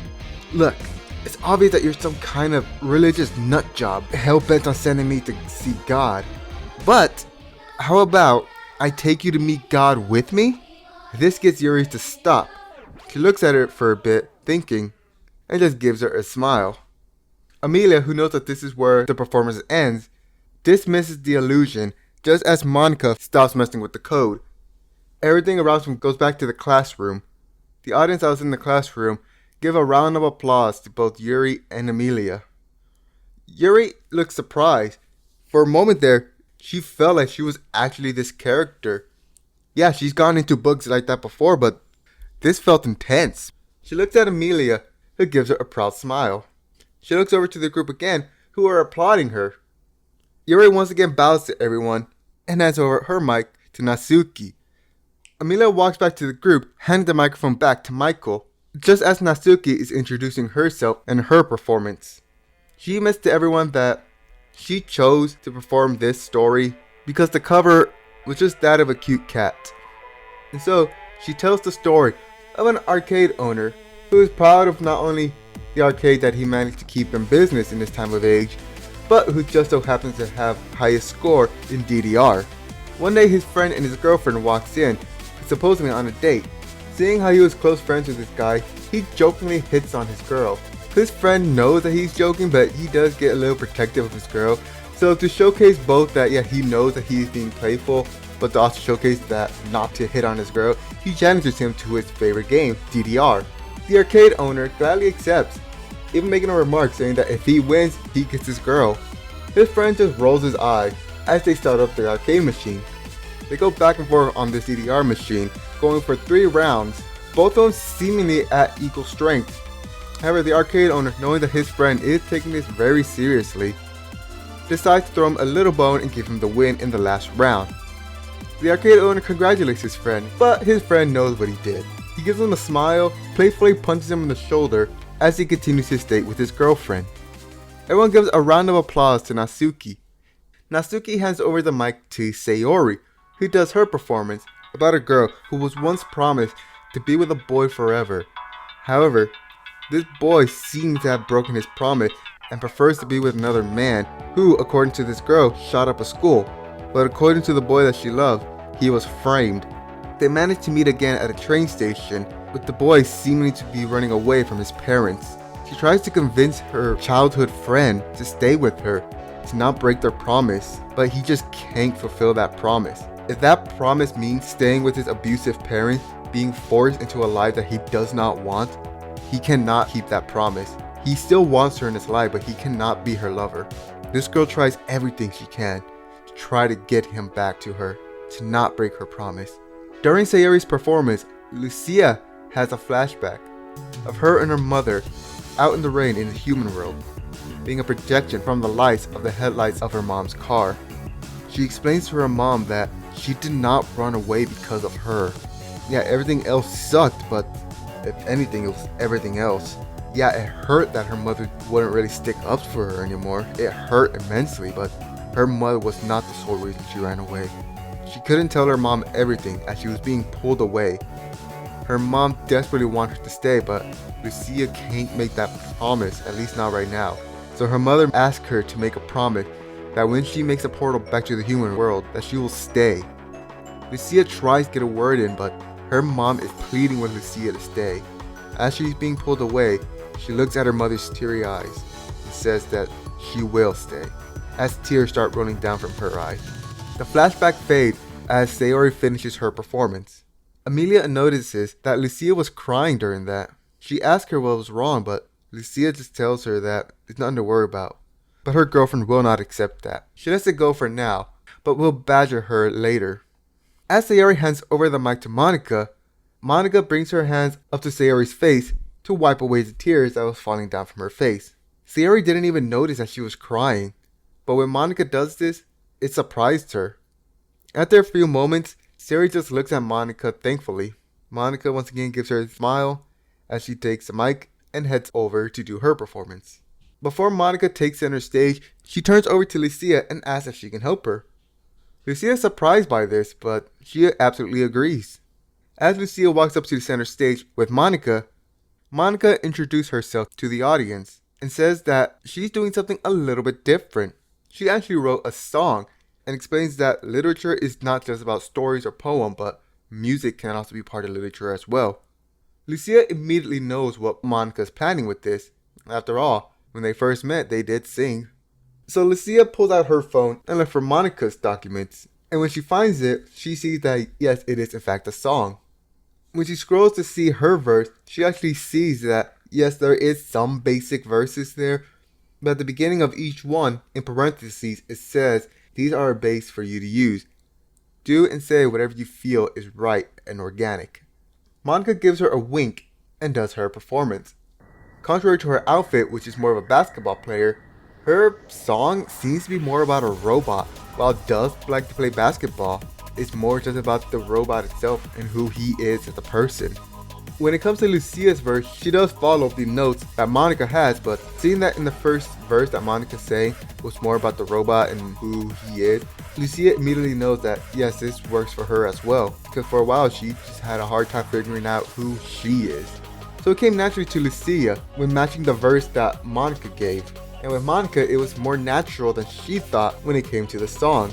In fact, it started to become so natural that Monica decides to be a little cheeky. She uses the console command again, copies Amelia's illusion spell, and does her own. Using the same method that she did with Yuri, she makes everyone believe that they are actually just seeing this in their mind.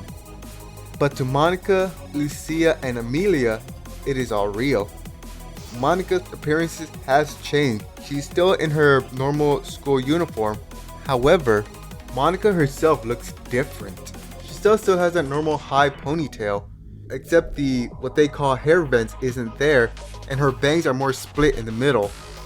As for Lucia and Amelia, they seem to be different as well. Lucia looks more younger, the strands of hair on the side of her face is gone, and her hairstyle is completely different. She no longer has the red beanie, and her normal jacket and white and purple striped undershirt is replaced with a purple and white hoodie. As for Amelia, she looks a bit younger as well. She's no longer in that crop top and skirt, but it's instead in a long black tunic and red leggings. Even her purple hairstyle is different. Both Amelia and Lucia, they actually feel different as well, like they're different people. The singing goes back and forth for a while, their design changing back and forth a couple of times, and when the song ends, everything is back to normal. Monica bows to the audience as they applaud. Lucia walks over to Monica and playfully punches her in the shoulders. Monica rubs the spot where Lucia punched her and just chuckles. Monica hands over the mic to Amelia, who uses an illusion spell and changes both Amelia and Lucia's outfit to two characters from the Good Witch Azora. Monica does a little bit of tinkering to just make the people think that they always had these outfits on. And with that, Lucia and Amelia does their performance by recreating a scene from the Good Witch Azora. Time passes as for the literature clubs to start closing down and cleaning up. Monica lets the others in the literature club go off and enjoy the festival for however long it'll stay open. As Amelia and Lucia are helped cleaning up, Monica walks over to them. I appreciate you two staying to help us put on this performance. On behalf of the literature club, I thank you. Hey, don't mention it. We had fun. Yeah, honestly I haven't had this much fun in a long time. Now that everyone's left, there's something I want to ask. I know you two asked me to help you find a way back to your world, but I'm still trying to come to grasp that this world was actually real. If you do find a way back to your world, is it alright if we all come with you? I know I should be satisfied that this world is real, but the knowledge that there's more out there won't really put me at ease. So not only seeing other worlds myself would be great, but I can give the others an opportunity to see what's beyond their homes and schools. I honestly think they would love it. But what about the one that you're longing for? You know, the one that you did all this for? Honestly, I don't really care about that anymore. I just wanted something real, and this world is real, so I'm fine with never being able to see them again. It doesn't matter. A few days after the festival, Monica would be standing on the rooftop, alone with her thoughts, just looking out into the sky. We would cut to a flashback of Monica in her room, still trying to process everything that is happening. She doesn't know how this is all possible. when she looked into the code, none of this stuff was here. She didn't have a home, she didn't have a backstory, or at least one in depth like this. I mean, hell, there wasn't even that arcade place that Lucia and Emilia went to. None of that was there. Monica has no idea what is going on. She doesn't know how this is all possible. They try to make some explanation, but nothing is just sticking. It just doesn't make any sense. I don't know, shot in the dark. What if you just saw through to a world where this was a game? Monica asked Lucia to clarify some more, but Lucia says this is the thing that you would expect for somebody with god powers to have. Normally in media, when people are given god status, it usually means that they have a power so beyond the main character. But when you really think about it, especially with the Bible, with God and Jesus Christ, they've done things that the gods in many fiction can't really do, or something that the main character themselves can do as well, and they're supposed to be mortal. Monica, and by an extension Sayori, they were able to create things out of nothing, delete things, and in Monica's case, just rework the characters so much. Add on the fact that Monica can supposedly break through the fourth wall of the supposed game. If Monica is a real god, then it would make sense. Monica tries to counter about the codes and whatnot, but again, Lucia just goes back to the argument that she was looking into a world where this was a game. And normally with that, you can only find what you are focusing on. Which is the same mentality of trying to find something but you don't see it, even though it's in front of your eyes.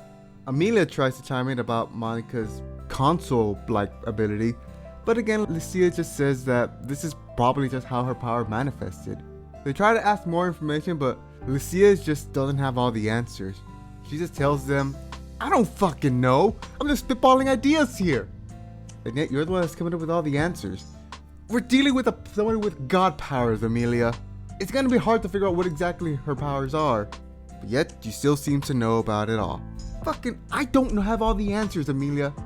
If I end up getting god powers, I'll tell you how easy it is to figure this shit out, okay? Fuck. With that new outlook that Lucia had given her, Monica's power starts to manifest completely. No longer is her power bounded by seeing through to a world where hers is a game. She can now manipulate anything in her world if she so wishes. That flashback ends as Monica takes a deep breath. It is true. Because like a day or two after the festival, it was basically confirmed that Lucia was right. She pulls out something from her bag, which is a small black box. She opens it and sees a gift that she originally got for Sayori. Monica has been making an attempt to apologize to what she did to Sayori because she hurt Sayori the most, getting her to basically end herself, which is not fine. Granted, what she did to the other two wasn't great either, but Sayori was already dealing with shit. Monica's thoughts are once again interrupted when Natsuki walks out the door leading to the rooftop. Ah, Natsuki, what are you doing here? I expect you and the others to still be in class. Don't worry about that. I told my teacher that I was gonna go to the bathroom. I was actually looking for you, Monica. I wanted to thank you, for letting me be part of the club. Oh, you're welcome? Where's this coming from? It's just, I know how hard it is to deal with me. Hell, Lucia and Emilia are easier to deal with than me, and they're the school's delinquent. I just sometimes feel like I shouldn't be here. Hey, don't say that, Natsuki. I mean, if they could be here, then so can you. I can assure you, from the bottom of my heart, that the impression that you leave on the club is just too special. It wouldn't have been the same without you. After Monica says this, Natsuki just looks away. Tears slightly start coming out of her eyes, but she smiles. Thanks, Monica. I really appreciate it. Of course. They stand there for a bit, just enjoying each other's presence. That is until Yuri walks through the door to the rooftop. Ah, there you are, Monica. I hope I'm not interrupting anything. Yuri, we were just talking. Oh, I see. Natsuki? May I talk to Monica alone? Oh, sure. I'll be over there. Natsuki points to the other end of the rooftop. As they both acknowledge that Natsuki's gonna walk out the conversation, Yuri walks up to Monica as Natsuki walks away. So, what you need? This may be a little odd for me to say out of nowhere, but thank you. You too. What for? It's because of everyone in the club. That discomfort I feel, with being around other people and doing things in front of them, it's been gradually subsiding the more we do things together as a club. Like the writing, playing, or just talking. It's all been giving me a better alternative to release my emotion. I'm so happy to hear you say that, Yuri. I have been noticing that you've been stepping out of your comfort zone a lot more, and that you and Natsuki has been getting a lot closer as well. Yeah. That's honestly because of Amelia. When she told me how Lucia had snuck her way into her heart, and whenever they weren't fighting, they would have a great time together. I just thought about me and Natsuki. Whenever we're not at each other's throats, we get along pretty well. Oh, I see. Monika says as she looks at Yuri with a knowing grin. Yuri immediately blushes at this, immediately knowing what Monika is thinking. It's not like that, Monika. It's not like I want to date Natsuki. I mean, I'm not saying I wouldn't want to date Natsuki. I mean, she is attractive, but I'm not saying that. It's okay, Yuri. You don't need to explain yourself. Thank you. I appreciate you giving me your time, Monika. As Yuri says this, they hear the roof's doors being swung wide open. Quickly running through the door was Sayori with a prep in her step. Hey, Monika. Hey, Yuri. I see you came here too. I'll leave you two alone to talk. Yuri then walks over to the other end of the rooftop with Natsuki. As Yuri does, Sayori skips over to Monika. So, what got you in a high spirit today? Your smile's the biggest I've ever seen. That's because today's just been a really good day. I woke up early, made myself a really good breakfast. I even checked out that Good Witch Azora book Lucia talked about. And even though it's only in English, it's still a fun read. And to top it off, I get to see your pretty face. As Sayori says this, Monika blushes a little. Sayori, you don't mean that. Of course I do. Ever since Lucia and Amelia joined the club, you and I become really close. You're even making Michael a little nervous with how close we've gotten. Yeah, we have. Monika looks away, ashamed, thinking back to what she did to Sayori. You're making that look again. What? That look. I've noticed it ever since that day too. Are you okay? Monika stares at Sayori, and while she can see the concerned look on Sayori's face, she also sees the lifeless look of Sayori of being hung in her room. I'm sorry. I can't tell you. Not now, anyways. Monika tries to step away, but Sayori pulls her into a hug. It's okay. Just know that whatever it is, we won't look down on you. After all, we didn't look down on you after you told us that you almost got them killed. So, why would we start now? Sayori. This gets Monika to tear up. Not wanting to let the tears fall, Monika gives her a hug back. The hug lasts for a few seconds until they pull back. As they do, Sayori grabs a hold of Monika's hand. As she does, she feels the box that was in Monika's hand. What's this? Oh, I got you something. Monika opens the box and takes out what was inside it. It was a necklace with 3 charms on it. A sun and 2 clouds on either side of it. I wanted to give something to you. Show how much I appreciate you.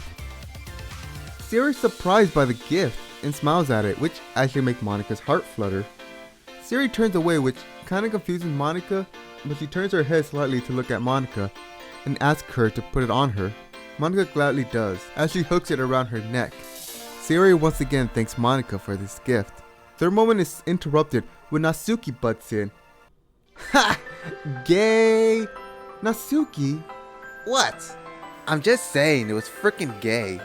Monika stutters at this, trying to dispel it, but Sayori decides to be a little bit of a troll and just asks Natsuki if she's jealous that she has someone like Monika, which causes Monika to blush even more. Yeah, right. I just asked you don't be gay like Lucia and Amelia. What do you mean? Don't tell me you haven't been paying attention to those two, being all lovey-dovey.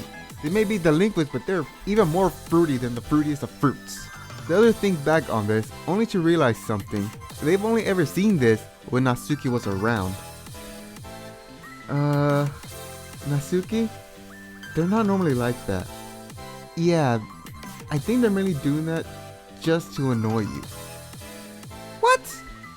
Ah! Dicks! Both of them! Ugh. I swear, next time they're in Japan, I'm gonna punch them. Yeah. It's a shame they left on such short notice. I would've loved to see them off. Yeah, it's a shame. I just wish we at least got their emails or something. So we can chat with them online. Monica, they lived with you for a bit, right? Don't you have their number? Yeah, I do, but they still haven't answered me yet. They all look out into the sky, just enjoying each other's presence and the breeze of the outdoors. They can only wait until one day they get to see them again. 2 weeks passes since that day. Monica and Sayori gotten so close that they are considered dating, but it is not confirmed. However, Yuri and Natsuki are in fact dating. They're all at a cafe. Could be considered a double date, but it's just mainly a group of friends hanging out. Monica now has a necklace that matches Sayori, but in the opposite sense. Monica has a moon with 2 stars on the other side. They exit the cafe, walking down the road, talking about what they should do next. That is until they hear a familiar voice. They turn around and see Lucia and Emilia, the 2 other person, each of them having a little animal creature. Lucia! Emilia! The other 4 scream as they run up to her. Hey, it's been a while. Yeah, what are you doing here? We got the portal working, Monica, Lucia says, which confuses the other 3. Portal? The hell are you talking about? I'll tell you in a bit. First, let me introduce you guys. This right here, Lucia walks over to the girl with an orange long jacket and glasses on. It's my best friend and wingman, Wyona. What's up? This right here is some bitch who keeps following us and claims to not have a crush on my best friend, Bosha. She says, pointing over to the pink-haired Triclops whose third eye is stitched closed. Natsuki, Yuri, and Sayori look at each other in confusion. These are our talisman. Bosha's talisman, the crab over there, is Maya. Wyona's talisman, that bee on her shoulder, is named Clover. Amelia's talisman, this white cat over here, is Ghost. And mine, this snake thing here, is Stringbean. Hold on. What the fuck is going on here? You didn't tell them yet, Monica? No, I didn't think it was the right time. Monica? I thought you would have told them by now. Shit. Well, you can tell them after I show you guys this. Come follow us. Lucia and her group leads the Doki girl to an alleyway where a door stands. Lucia opens it up with confidence, and on the other side of that door is the demon realm. Come on, Lucia says as her group runs through. Sayori, Yuri, and Natsuki looks at Monica with concern. Come on guys, it won't be bad, she says with confidence. Though weary, they follow Monica through the door. On the other side of the door, they see that they're close to a forest, but when they look out of the cliff, they see part of a big skeleton. Specifically, what looks to be like a rotting corpse. Welcome to the Boiling Isles. Perfect. Now all that's left is to wait for the Day of Unity. Yeah, and now we... What is it, Collector? That presence is back. There's 2 of them now. What do you mean? I mean, there's 2 of that presence. I don't know what that is. And I don't want to know what it is. I'll check on you later. This isn't the first time the Collector mentioned this presence. Of course, it was only for a brief moment. What did you do? We would continue just after the festival. Monika's power has almost completely manifested itself to where she doesn't need to have a console-like thing to use her powers. Lucia and Emilia are in her living room doing whatever. Monika comes to them and says that she might have figured out how to do something. After telling them her plan, she starts to enact the plan, which involves pulling up that console command. At first, Lucia's like, why you needed to do that? I thought you didn't need that. But Monika explains that it just makes things easier to do, especially if she needs to do something that involves a certain person and she needs to be extra specific.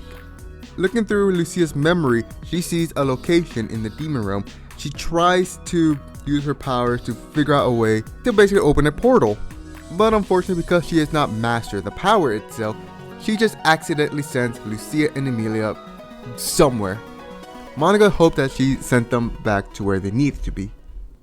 To their relief, Monika does send them to the right place.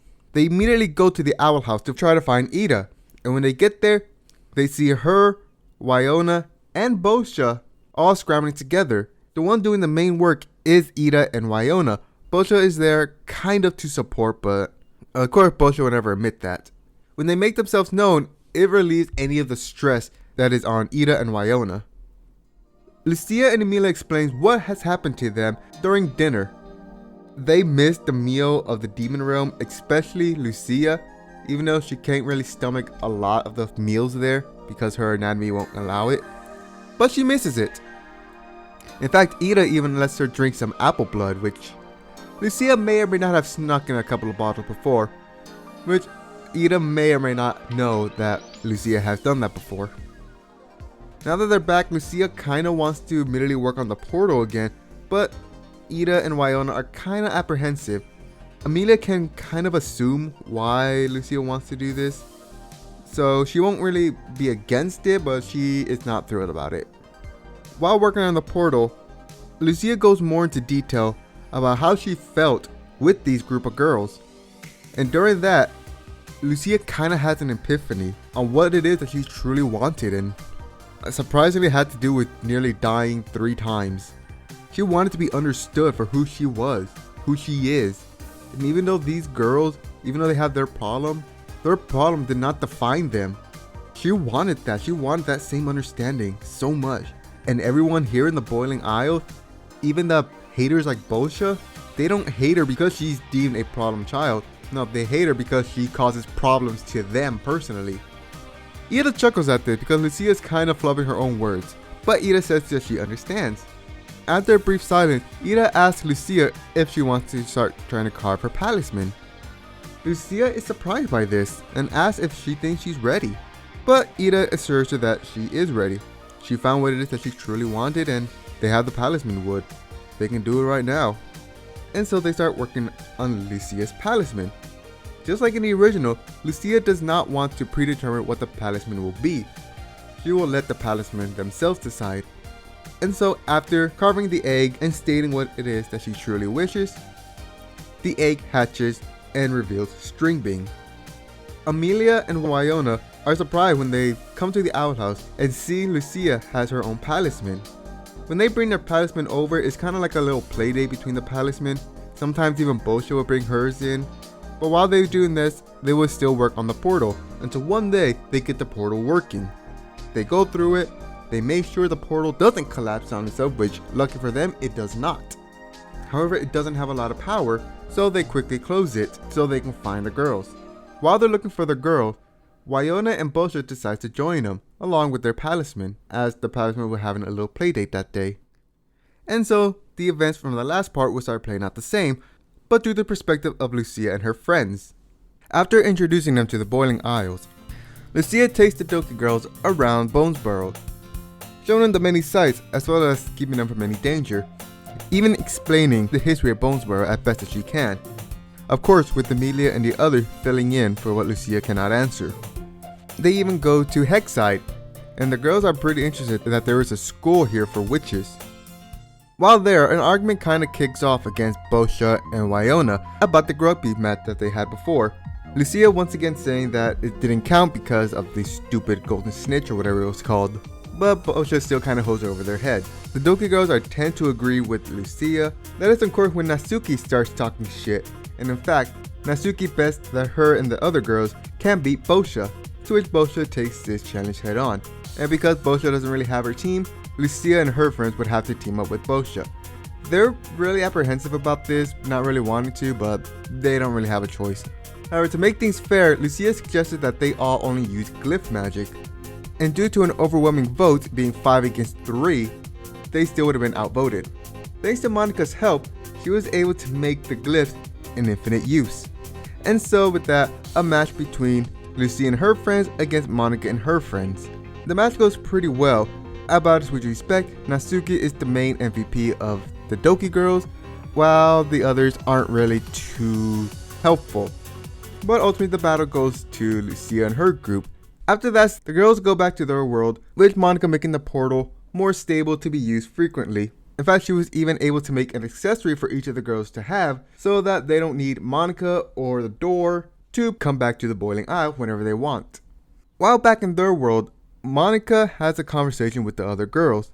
Monika comes clean to the other girl. She tells them that she has god powers, and that when she first found out, she saw into a world where hers was a game. So desperately wanting that one thing that she thought was real, she ended up manipulating the others' codes. She made Sayori's depression so bad that she killed herself. She made Yuri so obsessive. And Natsuki, even though she didn't change Natsuki's, she did change her home life, basically making Natsuki's neglectful father into an abusive one. Everyone doesn't really take this very lightly. They kinda understand, but they still need time to properly take this all in. So Natsuki and Yuri goes home, but Sayori hangs back a little more. She has a look of betrayal on her face.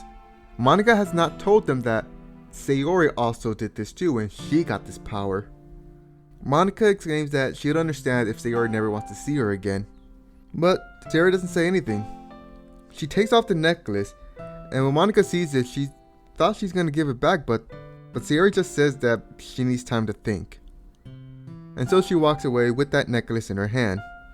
It kinda gives Monika some relief that Sayori didn't just throw it away, but you know, she doesn't expect Sayori to wear it anymore. And she is proven right when the next day she sees them in class. Sayori is not wearing that necklace. In fact, none of the girls come near Monika for a bit. But Monika doesn't really want to con off the club, so she just waits in the club room, but none of them comes in. This goes on for about a few days. Natsuki and Yuri has forgiven Monika because they've looked at it as if they had this power, they might have done the same thing. And so while they're not excusing Monika's behavior, they can understand it. Sayori does come back to the club, but she doesn't say whether or not she forgives her. A day or two passes, and Amelia walks in during a club meeting. They ask her what she's doing here, and she just says that she just felt like coming here. She just wanted to talk with them and see how things been going. They say that everything's been fine, that they've made up with Monika, well, except for Sayori, who just kind of doesn't really say anything. Amelia understands this, so they ask how things going on with her and Lucia. She just tells her that things are still going great. Right now, Lucia is currently making a plan with Ida and King to invade the Emperor's mind, which kind of concerns them, but she tells them that they're basically just going to look into his mind to expose him and whatnot. She doesn't know the full details on it, but she just gives them what she knows. After a pause, Yuri asks some information about their relationship, like how they met and all that. And even though Lucia told them a bit about the story, she goes more into detail, explaining how she hated Lucia, how she thought this girl was just somebody who was just throwing a tantrum for not getting what she wanted. But no, that really wasn't the case. When push comes to shove, Lucia shows that she can back up her claims. In fact, when it comes to win-loss ratio, it's dead even. She also explains that after getting a bit to know each other for a little bit, after the fights they started patching each other up. That's where their relationship started to grow. It wasn't until her mother tried to kill Lucia, and so the situation with Amity from the original story happened similarly with Amelia, but again to fit the more darker and mature setting that is the betas. They asked if they ever apologized to each other, but they say they didn't need to. They've always done something with each other to try to apologize. In fact, before they even dated, Lucia actually got Amelia fired from her job at the library, and so she went on some dangerous adventure just to get her job back. After that, basically the situation with the Owl House stays mostly the same. Again, differences being the characters and the situation. So meaning, yes, the events of Hollowed Mind, I think that's the name of the episode, happens exactly how it does with Hunter. And the episode afterwards happens the same. A few hours after the episode, O Titan, Where Art Thou? And a few hours before, Cloud on the Horizon. If you didn't know, there is basically like a few hour time gap, almost a day between the two episodes. And that's basically where this is being taken place. As Lucia, Ida, and King are resting up for the Day of Unity, Lucia realizes that the Literature Club might arrive during the Day of Unity, and she doesn't want that at all. She doesn't want them to be involved with this craziness that is happening. So she tells Ida about this, and they quickly comes up with a plan to stop them. She uses her pendant that was made by Monica so that they can travel between Monica's world and the Boiling Isles. She uses her pendant to open a portal to Monica's world. She plans to steal each of the girls' pendants because Monica made one for each of the girls, so they don't need Monica or Lucia to go back and forth.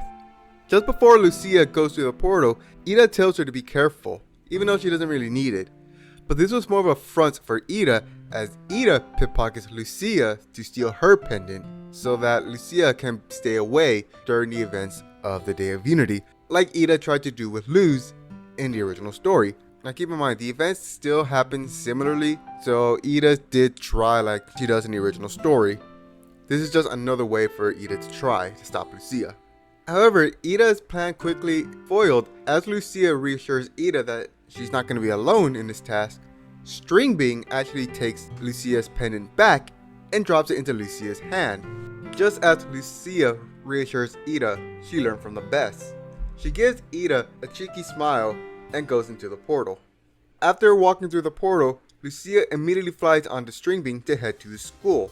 When they land on the rooftop, Lucia hides String Being in her jacket.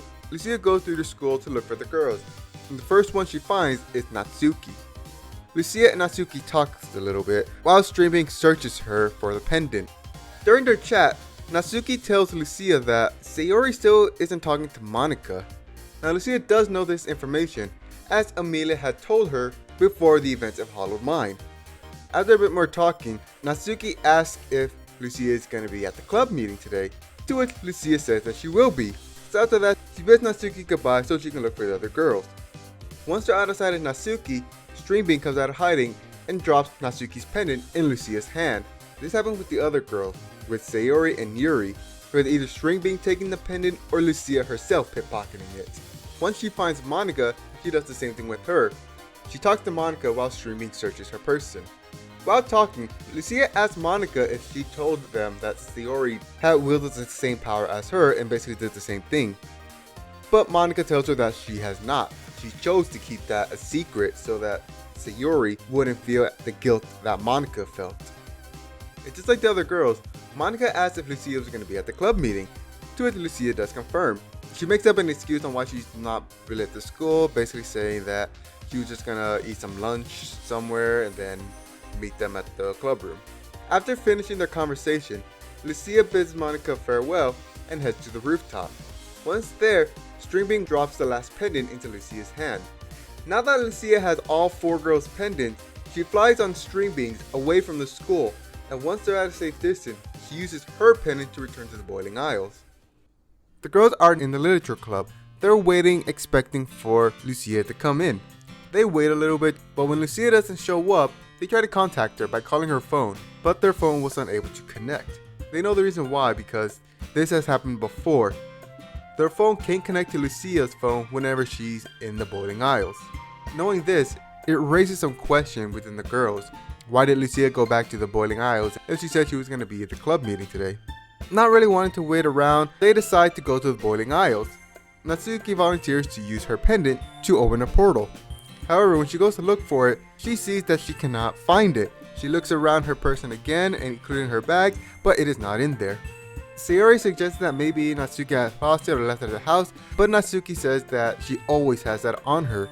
It is literally one of the very few items that she keeps on her with an iron grip.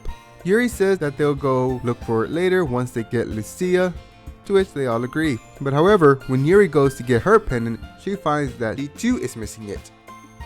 Confused by this, Sayori looks for her pendant only to find the same result and Monica having the same result as well. They all discuss on what happened to their pendant. They all had it, but now it's mysteriously gone.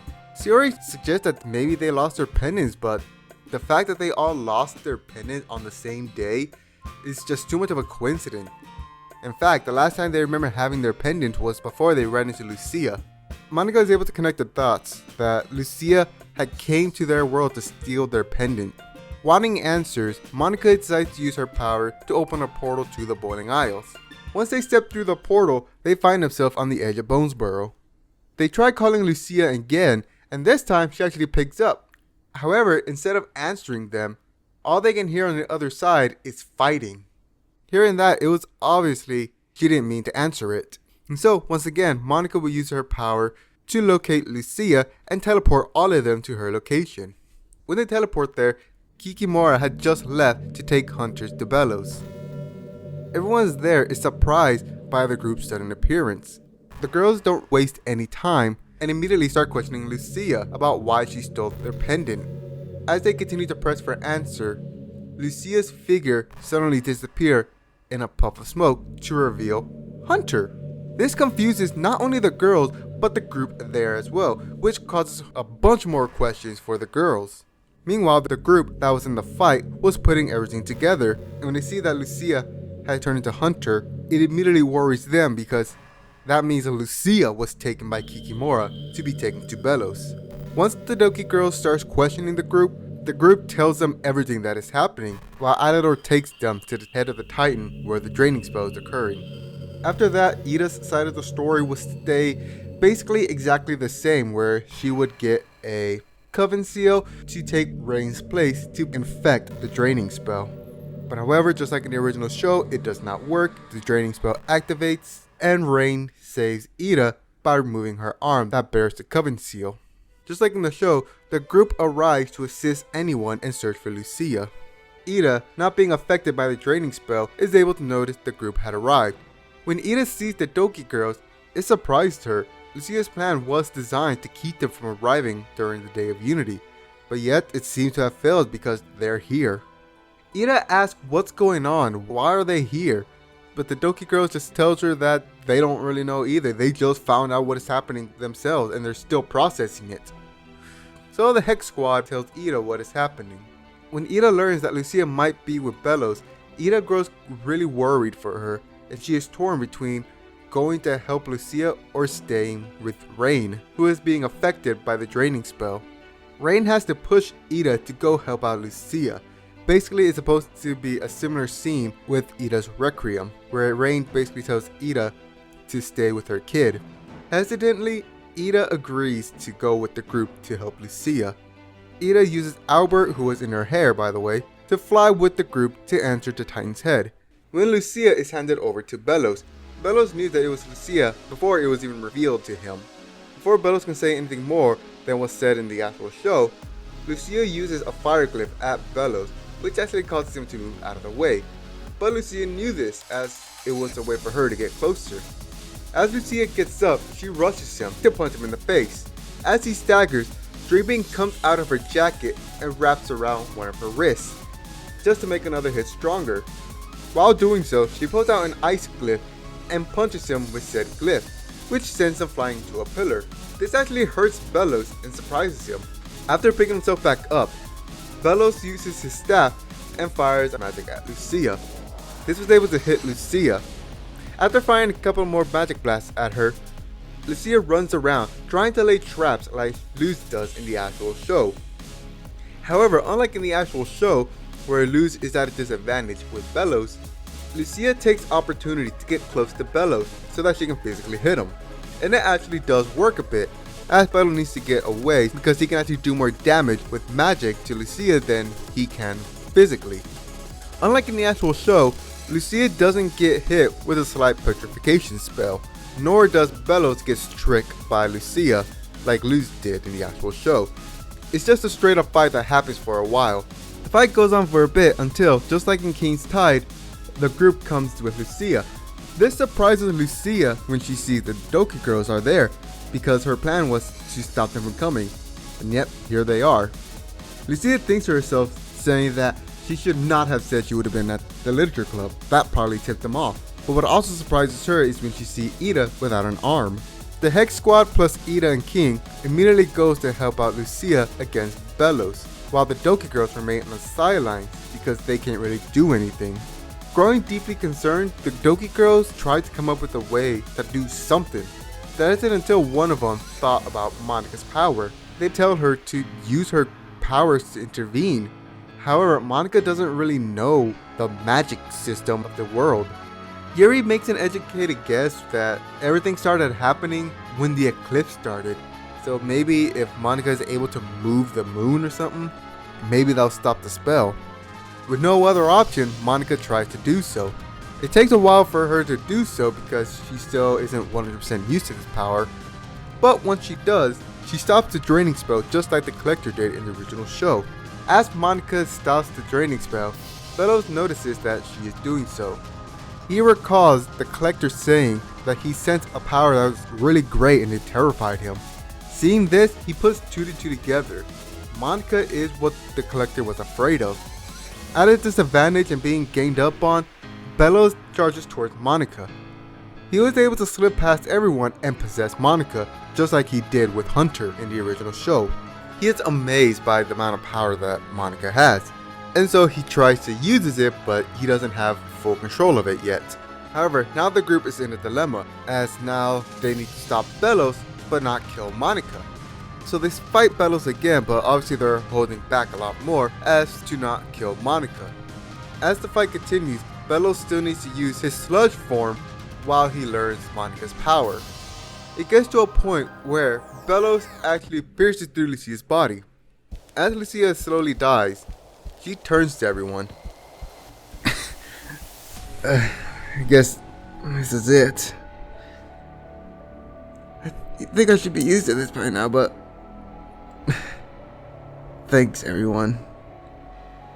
And with that, Lucia dies similar to how she does in the actual show.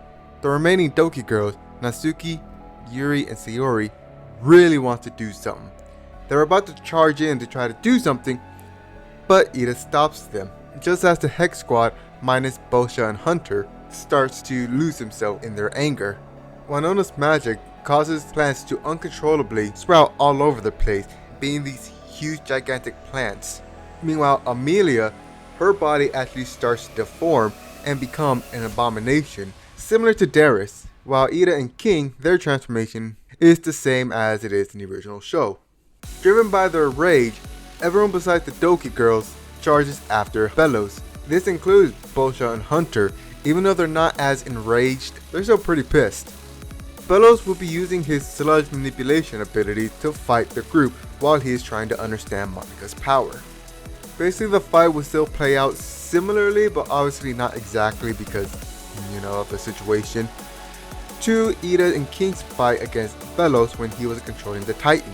It's something similar to that, but however, instead of it being more like they're fighting an uphill battle, it's more like they're trying to keep up with Bellows as he is getting more used to Monika's power.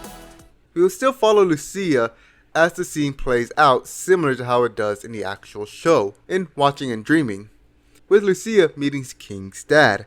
However, unlike in the actual show, King's dad isn't dying because of Bellows, so he isn't in too much of a hurry for Lucia, so he's able to get some words out, but it is over their heads that they are on a time crunch.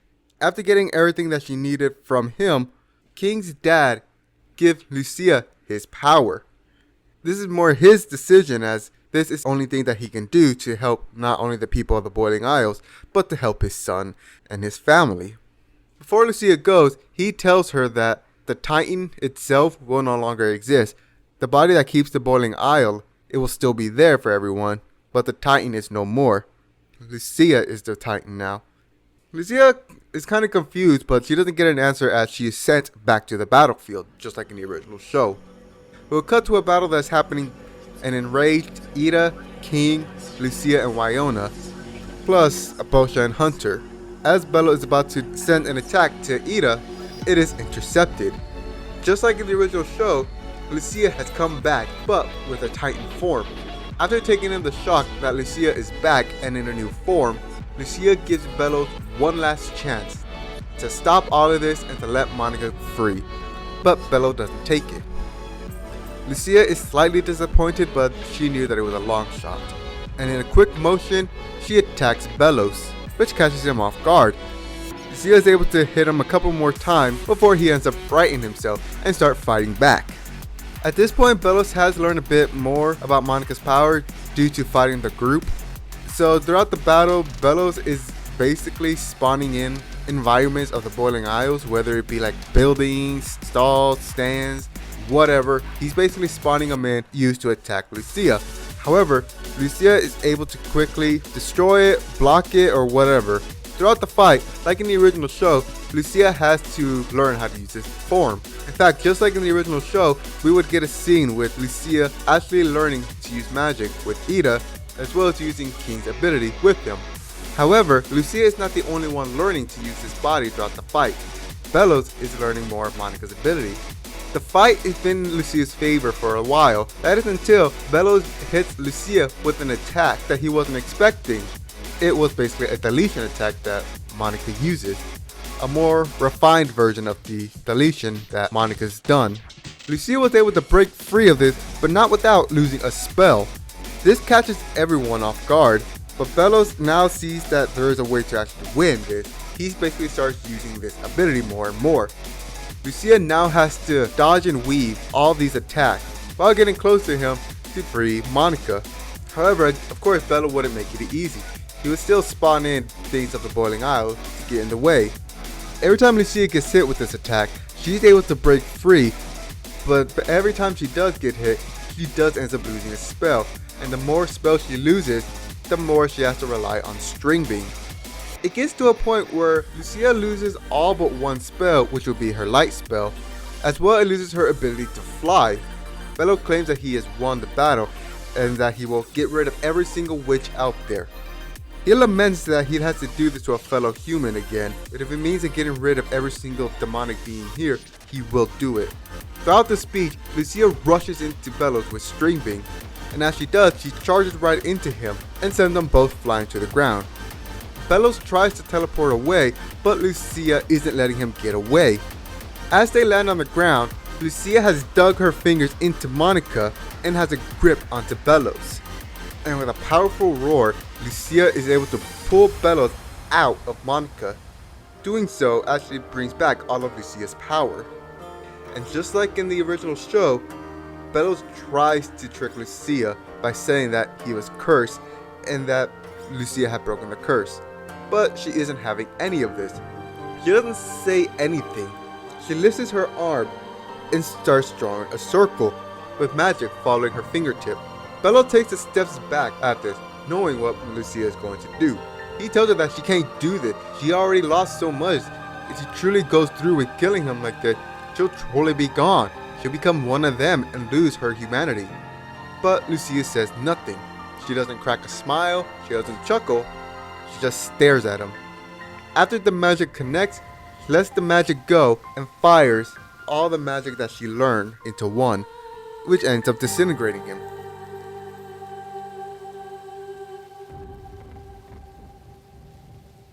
After his death, everyone comes rushing towards her, all glad and excited that Lucia is alive.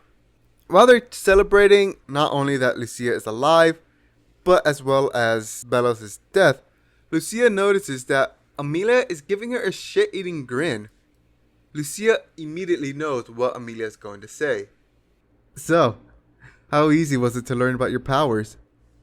Fuck you, Amelia. In that form? Hopefully. Which actually causes Wyona to groan. It says that she does not want to hear about their fucking that's gonna happen. Which actually causes everyone to laugh about this. Ida asks if this form is permanent. To which Lucia says it is, which causes Hunter to ask if she's gonna be like that forever or if she can transform him back. Lucia doesn't really know, so she gives it a try, to which she can go back and forth in this form. After a little bit more talking, Ida gives Lucia her beanie back, saying that she left it with her when this all started. Lucia takes it back. She stares at it, contemplating on putting it on. After thinking for a bit, she decides against it, and throws it into the boiling sea. Everyone questioned why she does this, to which Lucia responds saying that she doesn't need it anymore. It was always some form of comfort for her, but she doesn't need it anymore. After that, everything starts to go back to normal. Rebuilding the boiling isles was pretty quick thanks to Monica's help. And thanks to Monica's help, Lucia's and the other girls' pendant can now travel to Monica's world, the boiling isles, and to Lucia's world. The final shot of this would be with Lucia and everyone in that group in front of her door. She knocks on it to where we will cut into Camellia cooking dinner with V sitting at a table reading a book, probably a school book. Camellia will hear the door and tells V that she'll get it. When she opens the door, she's surprised to see Lucia there. "Hey Mom, I'm back."